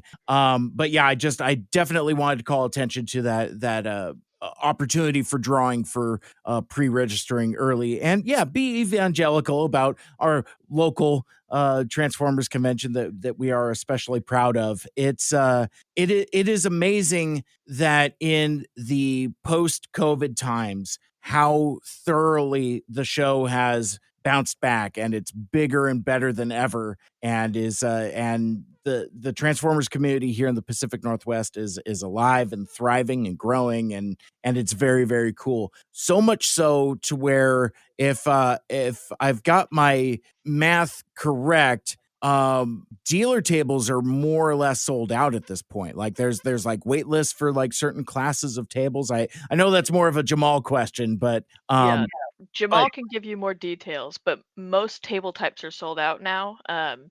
If you're listening to this and you want a table, still apply for a table, and we will work something out with you. But artist tables are out. I think our deluxe tables are out.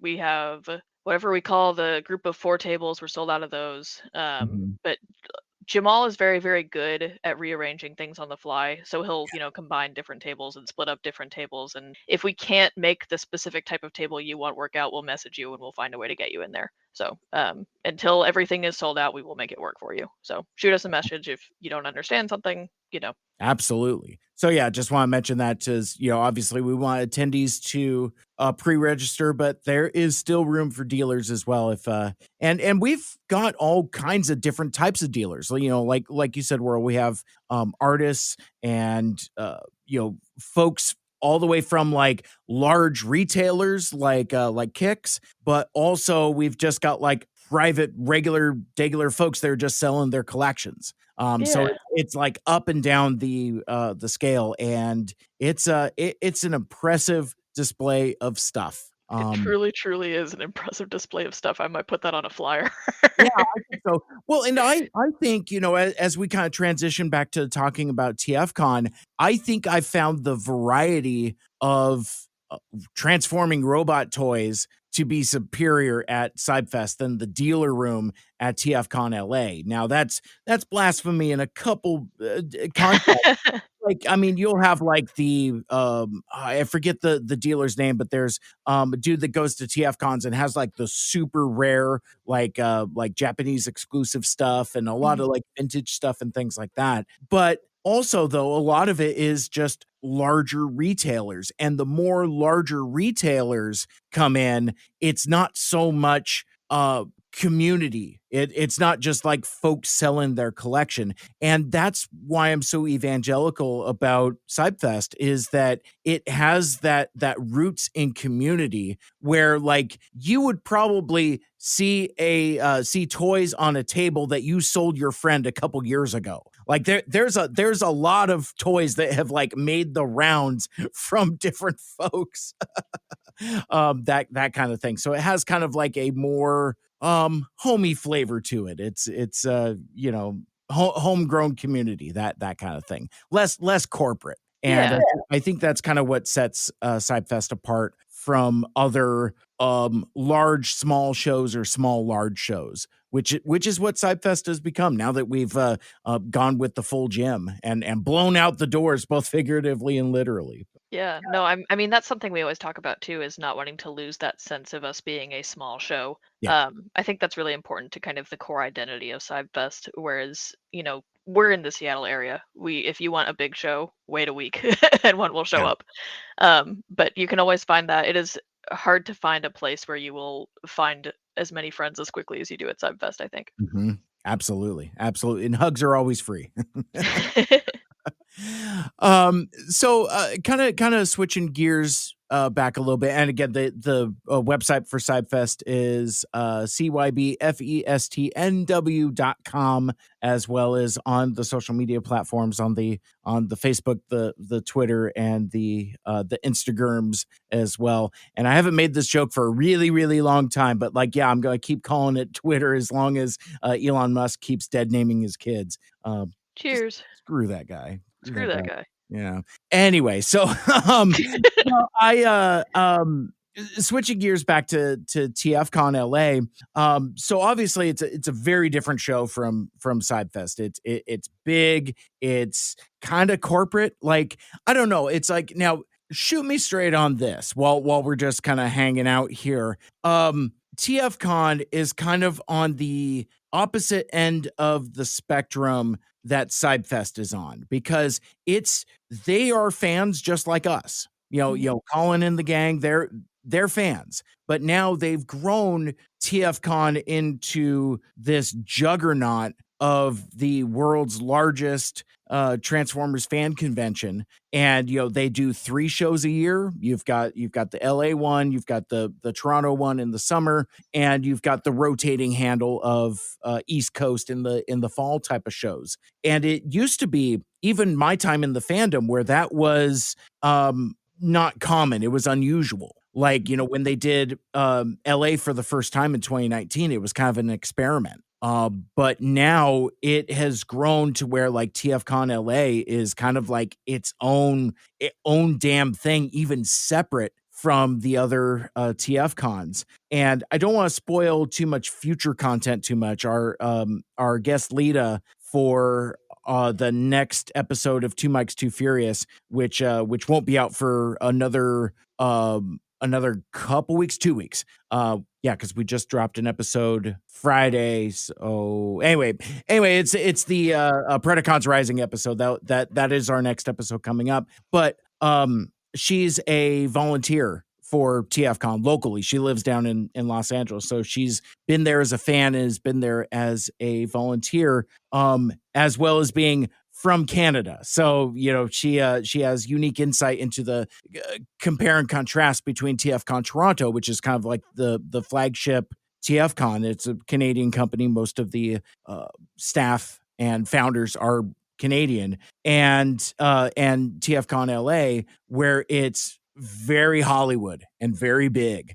So we kind of get into that. So you'll want to listen to that episode of Two Mikes Too Furious coming up in a couple weeks. But yeah, it has grown to be its own thing, and I think with that has come with some growing pains. And I'm going to stick my neck out here a little bit in criticism, in that I think TFCon LA has outgrown the space that they're currently at. They're at the Los Angeles Marriott Burbank Airport Hotel and Convention Center. I don't know if the convention center has more rooms that they can expand out into, or if there's more available space. But for 2 years in a row, they have sold out of Saturday tickets, and to where they've limited attendance and entrance. It's like, you got to wait for somebody to come out before they let people in. Like last year,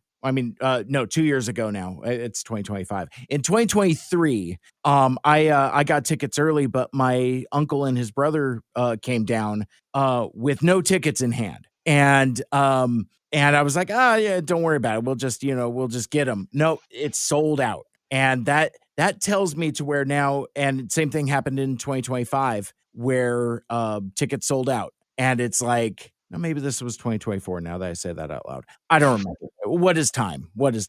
But anyway, like it's a disturbing trend. That, on one hand, you could say that it's a good problem to have, and like the show is sold out, and that's because like Emerald City Comic Con sells out, for example, that kind of thing. But that's what you kind of expect from like a mega con, a San Diego Comic Con, that kind of thing. But once TFCon, a fan run convention, starts doing that, that tells me that, they're too successful. Like it's just too damn popular.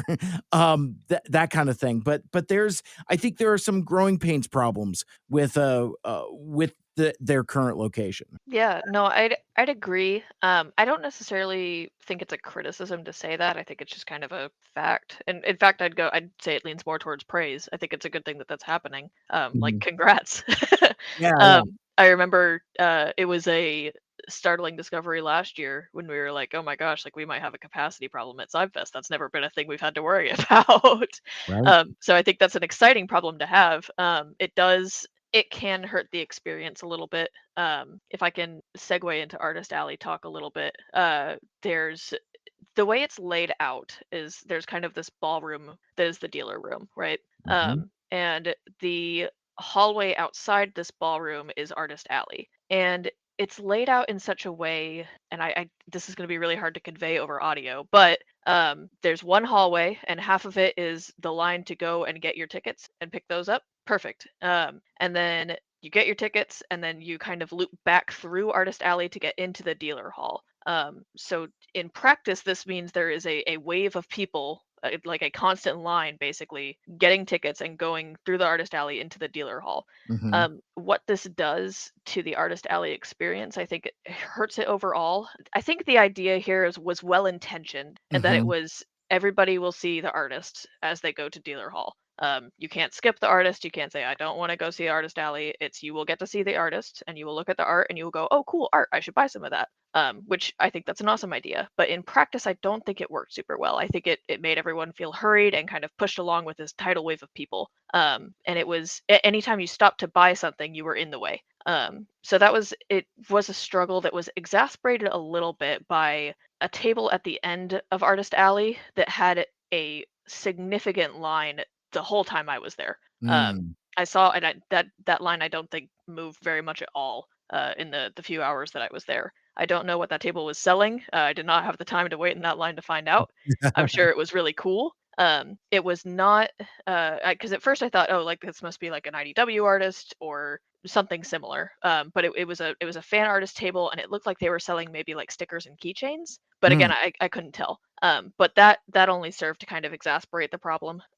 Which again, good for that artist for having a significant line the whole time. That's awesome. Yeah. But it really was very, very demonstrative, I guess, of the growing pains that this show is facing. And I think I'm looking at the map right now, and I don't really see anywhere else that they could spread out to is the problem. And it's LA. I'm sure there's other hotels, but just from the back end of this, I'm sure they have a really good relationship with this one that has taken a long time to build. So I don't want to say I don't envy this position, because I'd love to be in this position. This is cool problems to have. But it's hard. I cannot imagine kind of trying to figure this out and put these things together and make these things happen. But it's not currently an ideal experience. Yeah, I agree. And I think one of again, it's a rose and a thorn. It's a double-edged sword. I think that there is a whole vibe and scene that you don't even need passes for. Like, we're looking at the map here on the website, and like there's this entire courtyard area in between like the hotel lobby and like the convention center proper. And like that's where you see like a lot of folks in like elaborate cosplay and folks just like mingling and hanging out. We've talked about like bars and restaurants and even like the hotel lobby in and of itself. Like those are all thriving scenes to where last time I went, I kind of got like some like sensory overload in the Artist Alley and dealer room thing, especially on Saturday. Like it was just it was just impassable. And one of the things that since it is in Los Angeles, there is a significant draw and access to talent, voice actors and the like. But the other thing you run into is spacing. And I thought when I went the last time, maybe it was in 2021 when they first started doing this, but like it's clever, but a double-edged sword in that like they would run talent in shifts. So instead of like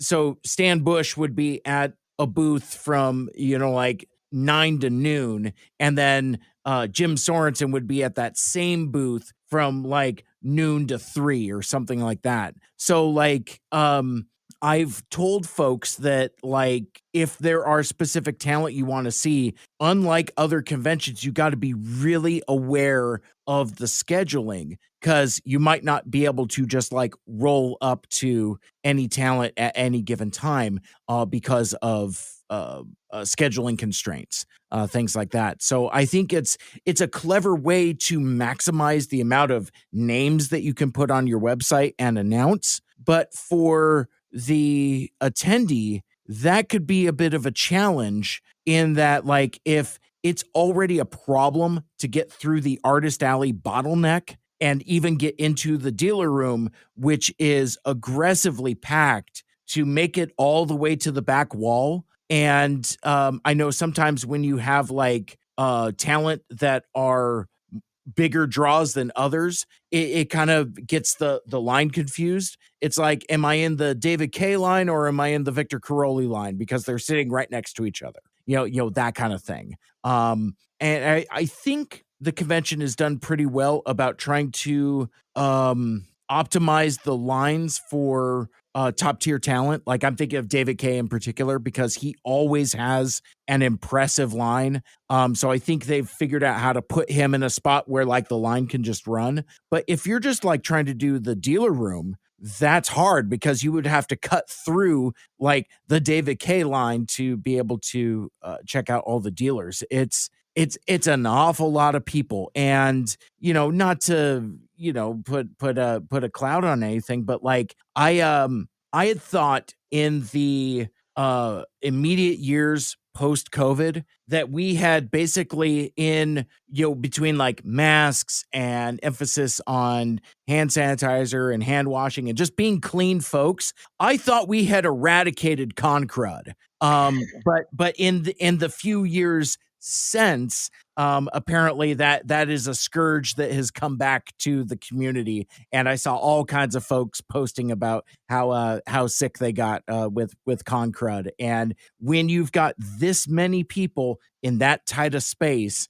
yeah, it is very likely. So in that instance, I would encourage masking and good use of hand sanitizer, and wash your damn hands, you grimy, ugly folks. And Yeah. on that, but No, I actually, since you brought it up, I'll show off. Not audio listeners, you're just gonna have to trust me on this. I've got a face mask that is Black Arachnia's face that I picked up at TFCon in the Artist Alley. Oh, that's awesome. Because while I brought masks, I left them all in my hotel room.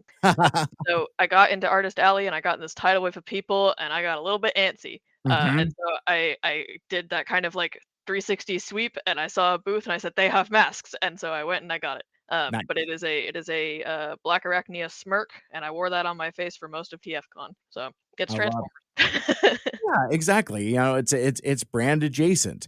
And I remember that like during COVID times, like, it's kind of cool that face plates are so common. So like folks were just incorporating it into their cosplay. And even if they weren't doing cosplay, it's like, yeah, you would see people with like, Optimus face plates or Soundwave face plates and all that other stuff. And it's like it's so seamless. Like our community, like Transformers fans seem to be the most geared to be prepared to handle stuff like this. Yeah, and I fashion wise, I wear a lot of like tech wear, streetwear stuff when I'm not working. Mhm. And masks are just like kind of a seamless part of that. So I love masks. I've always got a big old stash of them, and I think they look cool. I've always thought they look cool. I don't remember who wrote it, but there was a tweet like peak COVID that said like, I don't know what all this problem with masks is about. I go into Walmart and I feel like a sexy little ninja.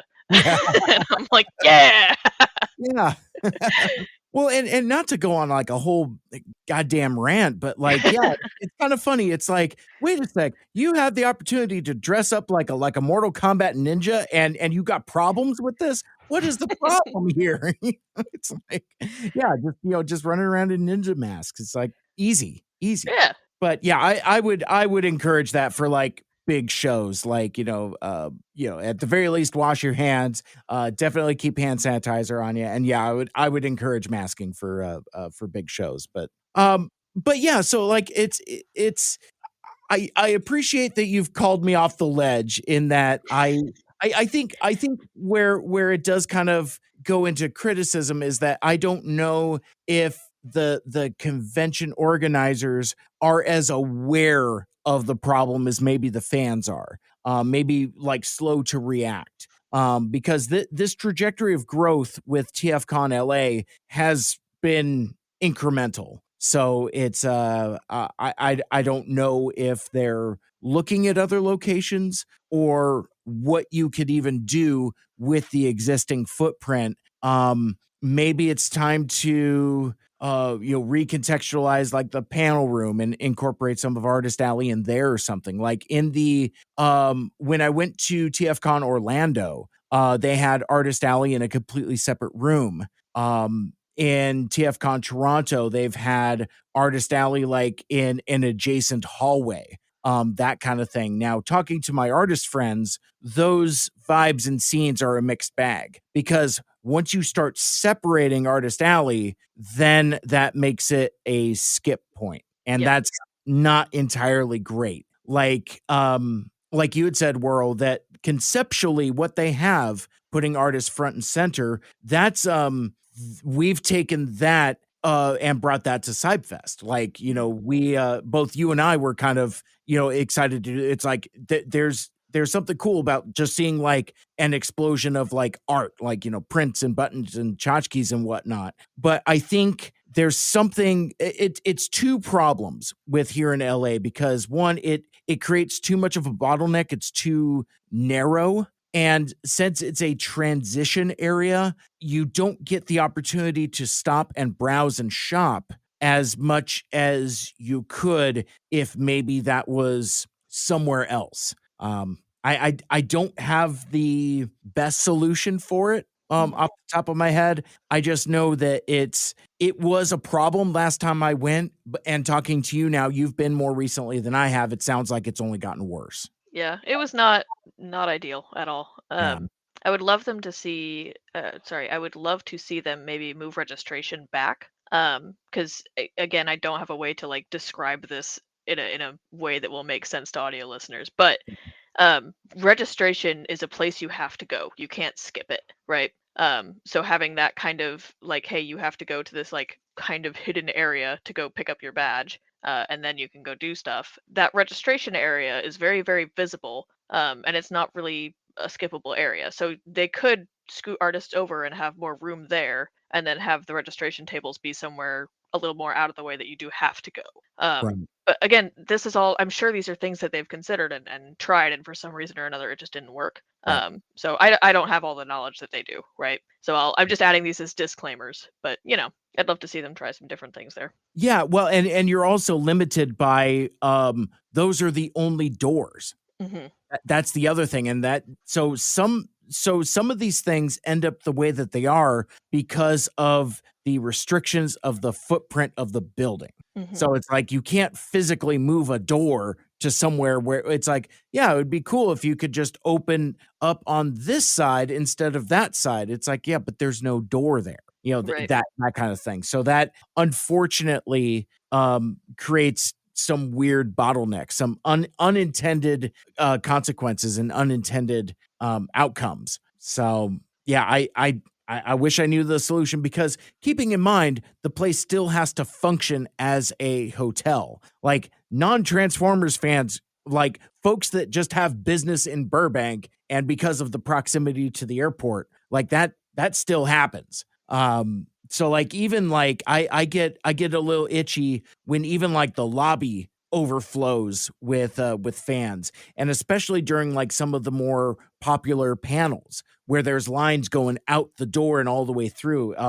In fact, like I think, I mean, this is obviously, an extreme example, but for like the Peter Cullen and Frank Welker panel, they had the line start at the panel room door, and because of like it's like two separate buildings, the line went from the panel room into the lobby, out past the intersection of like the hotel bar and the pool, because it's like a narrow causeway there, all the way out into the courtyard by where the dealer room is. So it's like and there was nowhere else for it to go, because then you're running into lines to get into the convention center for the dealer room. So a massive like sea of humanity that is just impossible to organize.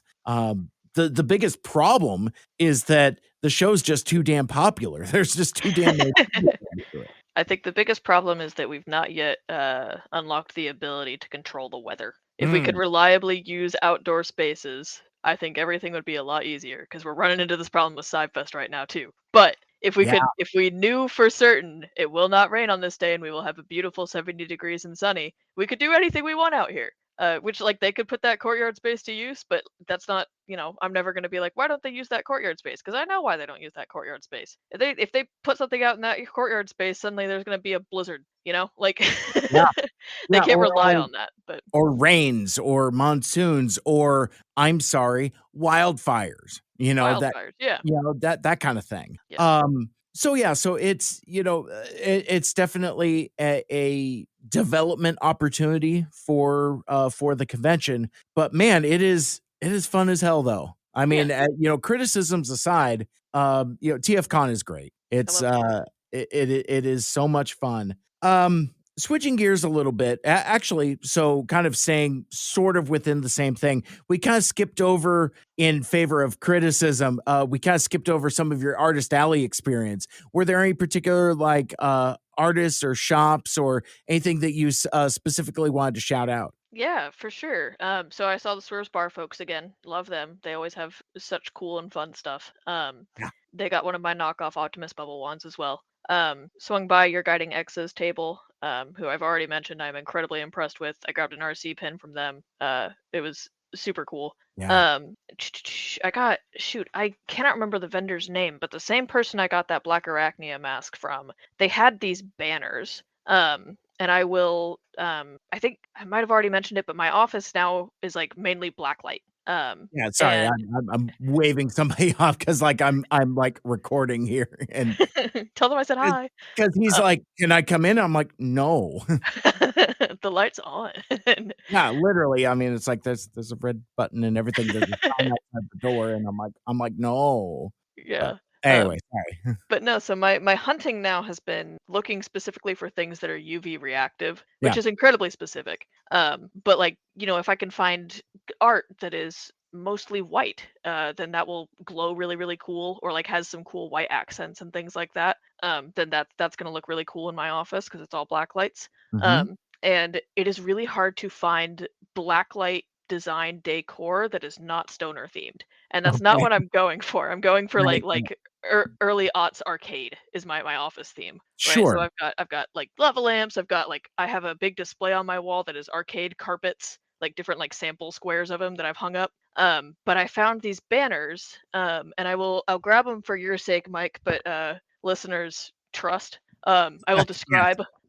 These are really cool. One of them is, I'll hold them up here for you, Mike. There is a the Lost Light. Oh my gosh. And the That is so trail cool. is the banner, and so it's a bunch of like a jet stream and a bunch of stars, Yep. and that glows under the black light and looks very cool. And then the other one is Swerve, with a big tube of energon behind Oh, him, that's amazing. and they're super super cute. I believe their intent is you put pins on them and you hang them up. Oh. But I just think they're cool decor, so I've just got them hung up on my wall next to a blacklight Darth Vader print. Nice. So that was one of the coolest things I got that I was very excited about, and I feel incredibly guilty that I cannot remember the name of the artist.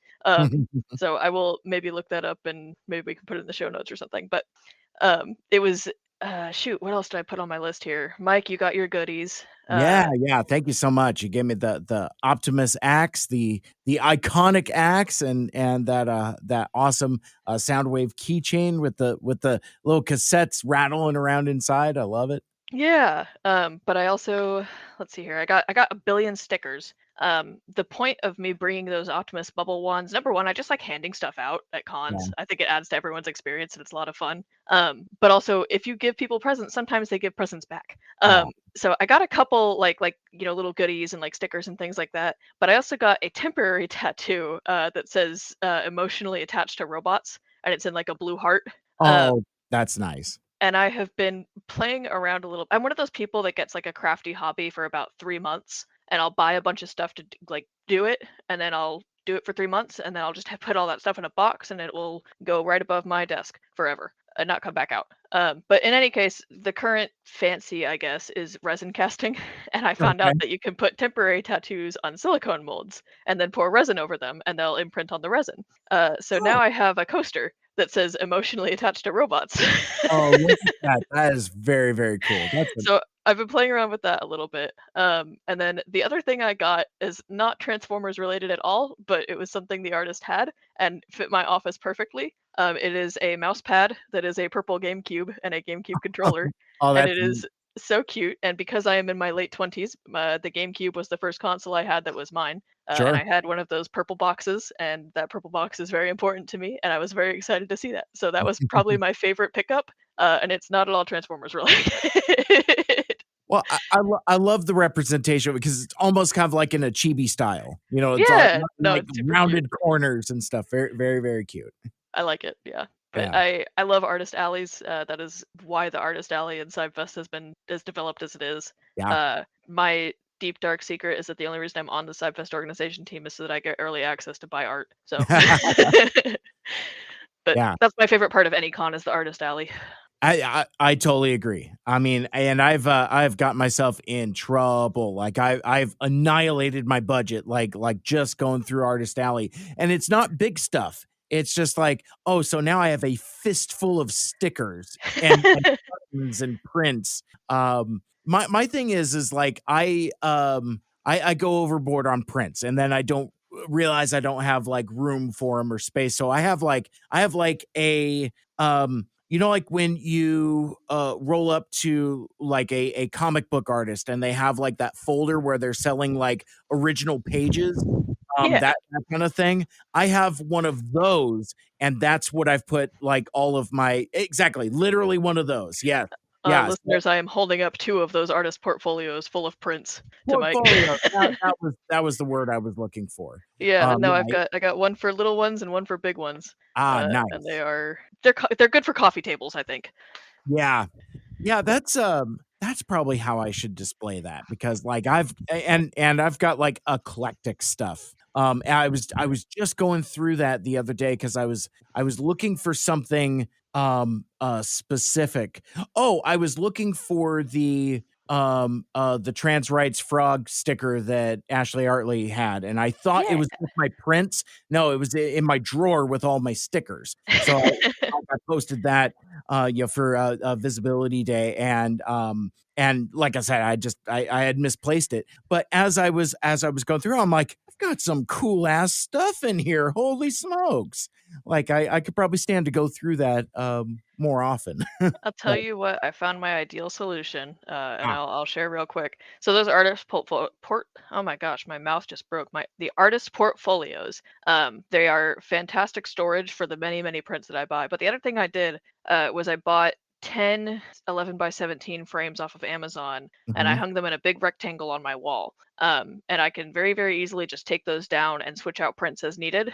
And it takes up a good chunk of my wall over there, and it looks Oh yeah. really nice.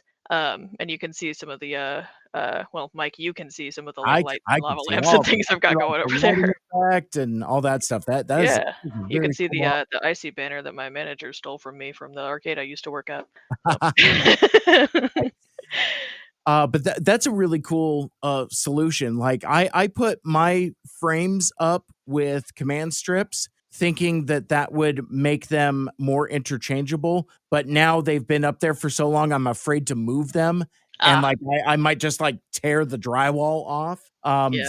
So my solution, because like when Lucky was helping me organize my office studio space, she was like, oh well, you know, you could like, you have so much art, you can like rotate stuff. And I'm like, yeah, that's a great idea. It's like, oh, and how can you do that? Oh, these command strips, they'll just Velcro off. But yeah, like 5 years later, that hasn't worked as well as I thought. I've more added to it rather than rotated stuff. I need Yeah. to still work on that. But There's a lot of holes in that wall over there is what I'll say. And that'll Yeah. be a problem when I decide to move out of this house, but that's a problem for future Whirl. right. Current Whirl is enjoying it. Future Whirl will have to do some patching. Well, let me ask you this, and just this is a problem solving exercise, because I pick up a lot of as I said, like little things from like independent artists, and I like to like spotlight their work and do social posts and talk about it on podcasts and stuff. But I'm not good about knowing who I bought stuff from. Like I lose track of folks. Like, I mean, there are some artists that I know, one either because I'm friends with them or like I'm like real fans of their work, but there's just as many others that I'm like discovering, that kind of thing. And I always run through this because like I'm always confident that I will remember. I'm like, oh yeah, I'll remember who that is because I talked to them for like a half hour about how Transform and Rise Up is like the most important thing to me ever. I'm just grabbing people by the wrist like it's a damn problem. But anyway, like so I remember like the conversations and I can remember like faces and art styles and stuff. But when it comes down to it, I cannot remember names. And I certainly can't remember social handles. So like I even one time I brought like a spiral bound Columbo style like a reporter notebook, never used it. And it's like, so that solution doesn't work. And I'm really trying to workshop how to keep track of that. Because like I don't want to be a creeper and necessarily like take pictures. It's like, oh, stand there while I take a picture of your booth.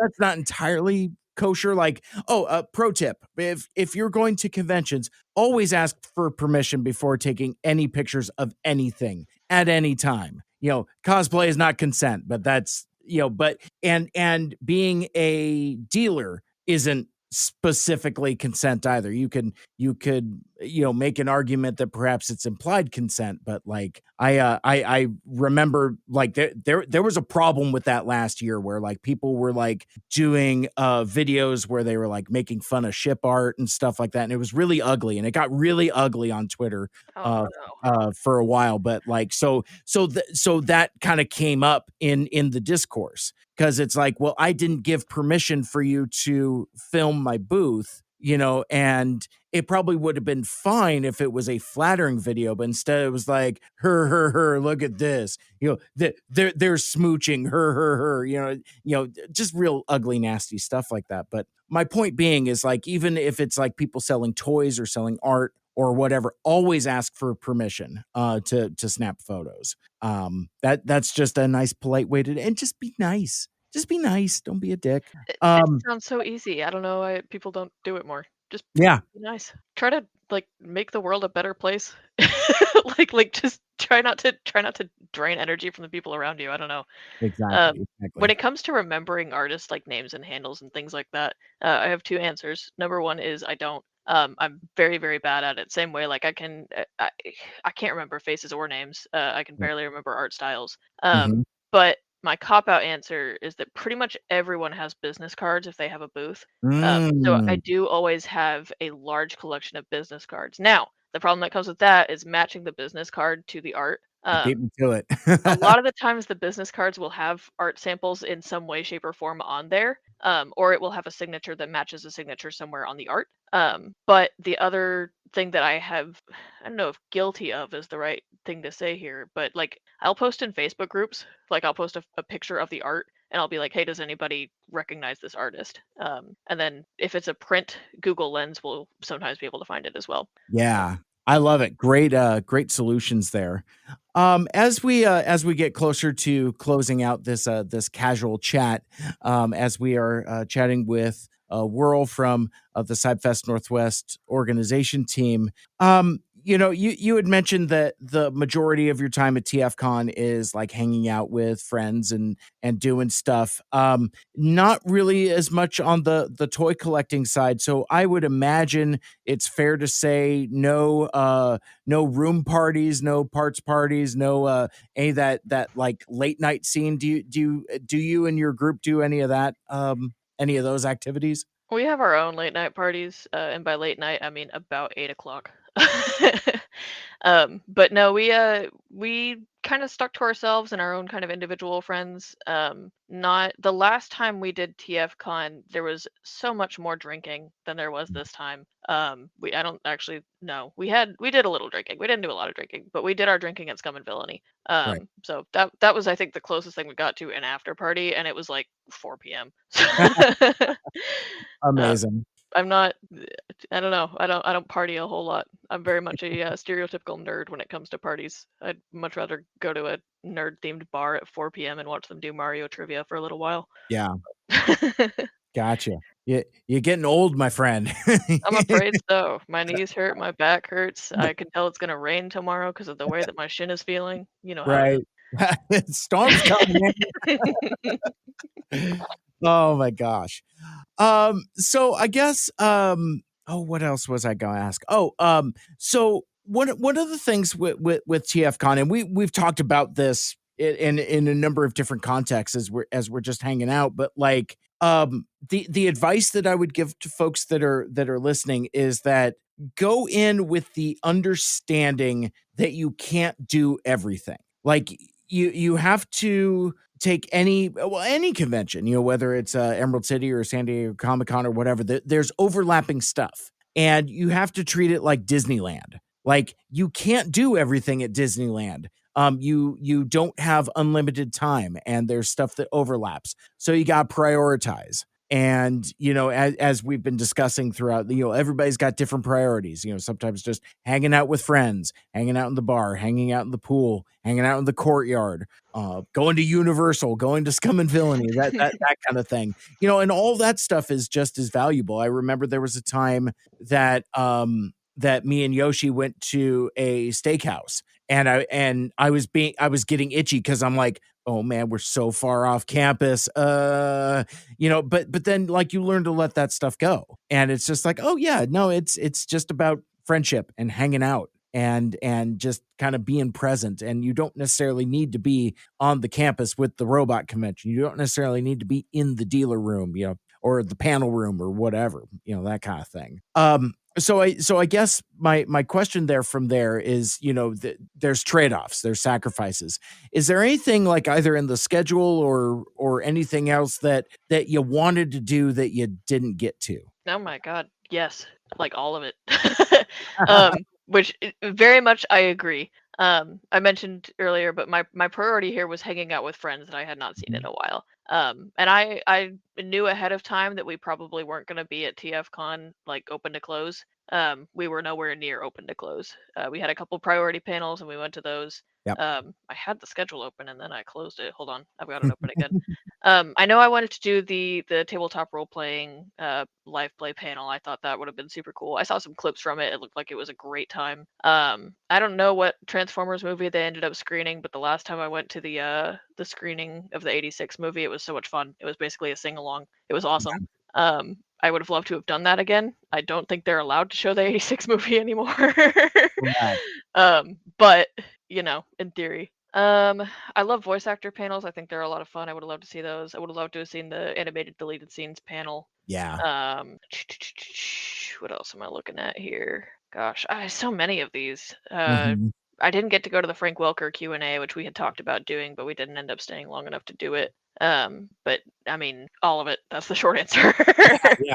I really enjoyed the stuff I did do, but had I more hours in my day. Exactly. And again, it's like, too much good stuff. It's like, and it's impossible to do everything. So you got to prioritize. So I've kind of, monologued quite a bit about some of, my, tips and tricks. Whirl, what kind of advice would you have for convention goers? I'll have some people tune out after I say this, but wear a mask. I didn't get sick. I'm very proud of that. Go to the artist alley. Even if you're not an artist alley person, you're gonna find something there that you did not know you needed. I have found many a keychain that way. Let's see what else. I mean, find your people, even if you don't know they're your people yet. Yeah. Talk to others if you can. Talk to friends of friends. If your friends are going to go do something and they're like, I'm going to go hang out with this group and you don't have anything to do, go with them. You'll meet cool new people. You'll make new friends. It's a good time. And then my final tip, which most people, I'd wager to say most people don't do this, and they should. Find some cheap like party favors or something, like temporary tattoos or bubble wands. There's someone that makes like knockoff croc charms for Transformers that they sell, and I thought about bringing those. But bring some like little gifts and stuff, and just hand them out. Like if you're standing next to someone in line, you have a good conversation, be like, "Hey, you want a knockoff bubble wand?" And they'll be like, "Oh, what the hell? Yeah, sure." Right. It makes your convention so much more fun, and it's such a good way to talk to people. And sometimes you get little treats back, and that's fun too. Yeah. I got that from Star Wars Celebration, I think also in 2019, because there is a Mhm. huge quote unquote swag trading community, and it has taken all of the conventions I've gone to a whole new level. It is so much fun. Well, there was the friendship bracelet trend that Yes. yeah, so I mean that those are huge. Yeah, it's a lot So of that fun. yeah, it's something we've co-opted from the Swifties. We're appropriating Swifty culture, yes. There it is. There it is. My one of my biggest convention challenges, and I'm sure it's many others as well, is budgeting. And so it's like usually what happens because like I'm in a terrific loving relationship where I could go to the table and say, I'm thinking about this. Okay, well, that's cool. How about this? That sounds great. That kind of thing. It's like, we can have those open conversations and as well as making sure that like, well, so like for me, like because I buy a bunch of different stuff, I want to have cash in my pocket. But there are other things that I know that I'm going to buy using cards. So it's like, if I'm like buying exclusives, like if I, like using like for like the larger toy dealers, those are easy card purchases, along with like, meals and food and anything like that. Or if I'm staying there, I'll even like charge stuff to the room, that kind of thing. So I find ways to like preserve my cash for like artists, independent dealers, that kind of thing. Like that kind of thing where like sure a lot of folks use PayPal or Square or things like that. But if they're independents, they're probably paying some kind of fees on there. So I always say cash is king on the show floor. That kind of thing. But like don't be a noob and assume that the hotel ATM will be available for you because that will be empty by Friday. Oh, for sure. And the fees on it will probably be ridiculous too. That's the other thing. It's like, and probably be discreet with where you carry your cash also. Yeah. um I am not the person to ask about budgeting. yeah, I um, understand. I'm I came in with a budget and then I spent it. Yeah. And I did asterisk, you should not spend money you don't have. Ah. I spent about $200 I did not have. I have a hotel credit card. So I did earn points on the credit card, which softened the blow a little bit. But if you are going to spend money you don't have, pay it off ASAP. I have already paid that off. It is no longer looming over my head. Yeah. And the interest rates on hotel credit cards are very high. Oof. So budget better than me. Yeah. And at least have a plan. Yeah. That kind of thing. That kind Yeah. of thing. It wasn't too bad. I am incredibly lucky to be in a position where I can go about $200 in debt and pay it off in a couple weeks. Nice. Have a vague plan if you are going to, don't ruin your life at a convention. Correct. Well, Yeah. and it's easy to do because, like, stuff, especially when you're buying like toys or art or something like that, you could spend a lot of money very quickly and not even realize it. Yeah. Because like I made the mistake one time of hitting the dealer room one last time on Sunday after a mid-afternoon day drink sesh with my friend. So that makes your wallet real loose. I'm just like, I like this and this and this and this. Oh no, where'd my money go? That kind of thing. And then I start getting, oh well, I could PayPal this guy. I could this person's using Square. I could use my credit card here. And it's just like that was poor planning. That when I say make good choices, that was not one. That was not a good choice. No, On the been other there. hand, though, I got a bunch of cool art. So You like did get that, a bunch of cool art. Silver lining. exactly. Money, stuff. Oh man. So that's but really more than anything beyond the stuff, it's we're sailing the friendship over here. It's about the friends we made along the way and the connections we make. And that's why we go to these dumb things. That's why we're so excited about conventions. That's why we're excited about TFCon. That's why we're excited about CybFest. And it's just a terrific fan community. Yeah, absolutely. I'm so incredibly happy I got to go, even if I did not do a ton of TFCon stuff. Yeah. Yeah, well, and yet we managed to still in the it's the Mike Seibert promise, managed to still talk for a couple hours about not a lot of TFCon stuff. Imagine if there was more. Imagine if I had gone and talked about all the stuff I did. It's like we'd still be here. Well, I think everyone knows what we're getting into, right? Yeah, I would like to think so. I mean, 10 years in, folks kind of know what the Mike Seibert radio experience is all about. But with that, I think our time is just about up.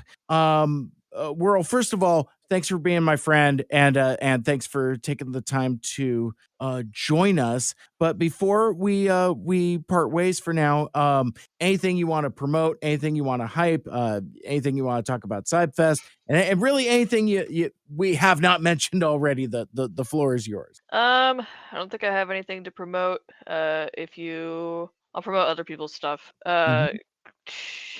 Let's see. In the gap we took in the middle of this recording, I listened to the APOD Dcast episode. So buy Coming of Mage on Amazon. There you go. Let's see. Do come to CybFest. That's a good thing. I should mention that. If you like queer people and soft horror, Girls and Ghosts on Amazon is a pretty good book my friend wrote. Mm-hmm. I'm just like thinking of like other stuff I can promote right now. Kind of good big fan of water. You guys should drink some water. Drinking some right now. Nice. Everyone take a hydrate break real quick. If your posture's bad, sit up straight. What else, Mike? What am I missing here? I think that's about it. Oh, I think I covered them all. I think so. Can fans expect the return of the World Charity live stream for Extra Life coming up later this year? Oh yeah, for sure. That's I'm actually so next week I'm going to Children's Hospitals Week in Orlando. Because my day job is now an official Extra Life partner. Yay! That's awesome. Yeah, so I'll be going there, and I'm sure that means I will be coming back with cool, new, and exciting ideas for Extra Life, which is not for several months. But follow me on Twitch, I guess, if you want one stream a year that is 24 hours long and raises money for kids in hospitals. It's a really cool thing. It's a lot of fun. Mike will probably also be there. He doesn't have a choice in the matter. I may or may not have picked up a couple new conversation card games in the off season. Yay! Yeah, I actually, so fun fact, listeners, I own a chunk of Mike's soul. That means he has to join me for a live stream once a year and ask me stupid questions. Yeah. But no, yeah, I think God, I don't even know my Twitch name anymore. It's I think it's the Whirl E Bird. I Like the believe letter. so. I think that's about right. I think Truly, if you subscribe to me on twitch.tv, I promise you will only get a few notifications because I only stream once a year and it's for charity. So follow me on Twitch, I guess. There you go. Perfect. Well, we did it. And that will wrap it up for this episode. Thanks so much for hanging out with us. Hopefully you learned something about going to Transformers fan conventions. And if you have more burning questions about the convention experience, feel free and shoot me an email, mikeseibertradio@gmail.com. And if you like more Transformers shenanigans, check out my other podcast, Two Mikes, Two Furious Animated Transformers, where we are almost done with season 3, which means we're almost done with that project. We're almost done with the series. And it's man, it's getting hard. Like you could hear the angst in those episodes as we get more and more closer, because we realize it's about to end. But don't cry because it's over. Smile because it happened. That kind of thing. And because the Transformers Prime one is coming next, right? Oh, absolutely not. That is too many episodes.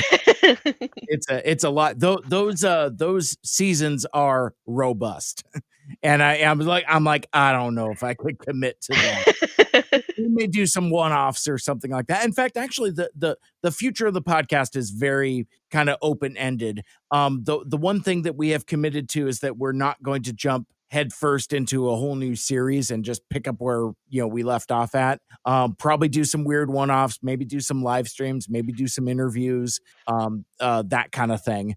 Because really, I just want to get on some kind of call with Marty Eisenberg, just so that I could see Michael Anders just be like, "Durr, I like your stories." And it's like, because like that is like his favorite dude. That is his dude. I feel like if you have a whole Transformers animated podcast, that's one of the like bucket list things. It's got to be, right? Absolutely. And we refer to the Allspark Almanac pretty frequently, and I happen to be acquainted with Jim Sorensen, so have him on there to talk about the Almanac. I think that would be super cool. And we haven't really talked to Kean Carlisle too terribly much. Like, I've met him at conventions a number of times, but I've been avoiding interviewing him to talk about the fan comics he's involved in and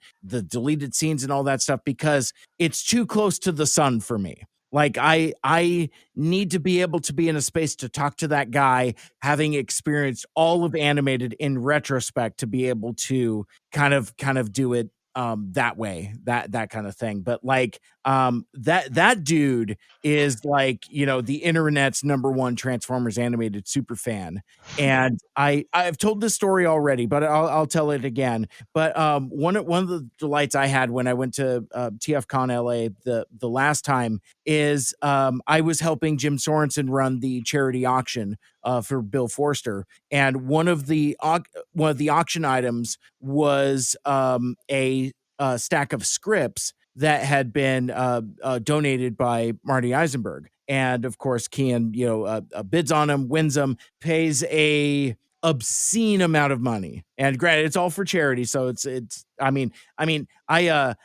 spent $300 on a G.I. Joe book that's half that at retail. So it's like, it's the charities, that kind of thing. But one of my favorite experiences is like the dude gets these scripts and then comes up on stage and sits next to me. And it was kind of weird because I don't know if he thought I was like giving him guff or something, because he's like, well, they said I could hang out here. I'm like, yeah, no, dude, you're fine. Don't even worry about it. But from then, he just starts pouring over these scripts and he's just like reading them. And he just like disappeared. Like, he is just like reading these scripts. And I just thought that it was, just such a cool moment to see him just being transported like that. Like, he transcended and left TFCon. And yeah, it's like we were talking about earlier. I love seeing people be passionate about stuff, Yeah, absolutely. So yeah, I'd like to get that dude on the show at some point after we wrap up. And not for nothing, that dude is relatively close to us. He lives somewhere in Oregon. Yeah. So I need to I think I need to talk to him about the the Constructicon on the freeway. Yes. He did a video on that, and I want one of my CybFest bucket list things is to get a big CybFest on this day sign on that Constructicon. I think it's owned by a guy that owns a rock quarry, I think he said. I don't remember, but I need to find a way to contact him and be like, can I give you some money to put a sign on that? Amazing. Well, that's what I get for trying to ramp down and then ramp back up and get another 10 minutes of content. But my bad. No, that's that. You're not the host of the show. but you know the deal. Like, share, rate, and review the show. Let us know what you'd like to hear more of, and for my guest, the whirly bird themselves from CybFest Northwest. My name is Mike Seibert. This has been Mike Seibert Radio, and until next time, till all are one, make good choices. Yay! Mike Seibert Radio is recorded in Seattle, Washington. Our original theme song is written and performed by Lucia Fasano.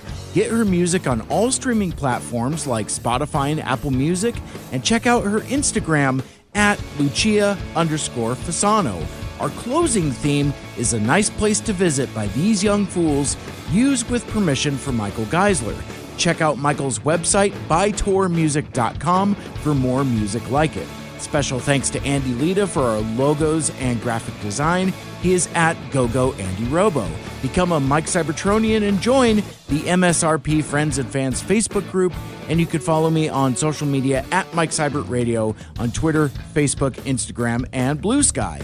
And check out my YouTube channel for even more videos, and subscribe so you never miss a show and don't miss Two Mikes, Two Furious animated Transformers. Want to be a guest on the show? Send me an email, MikeSeibertRadio@gmail.com.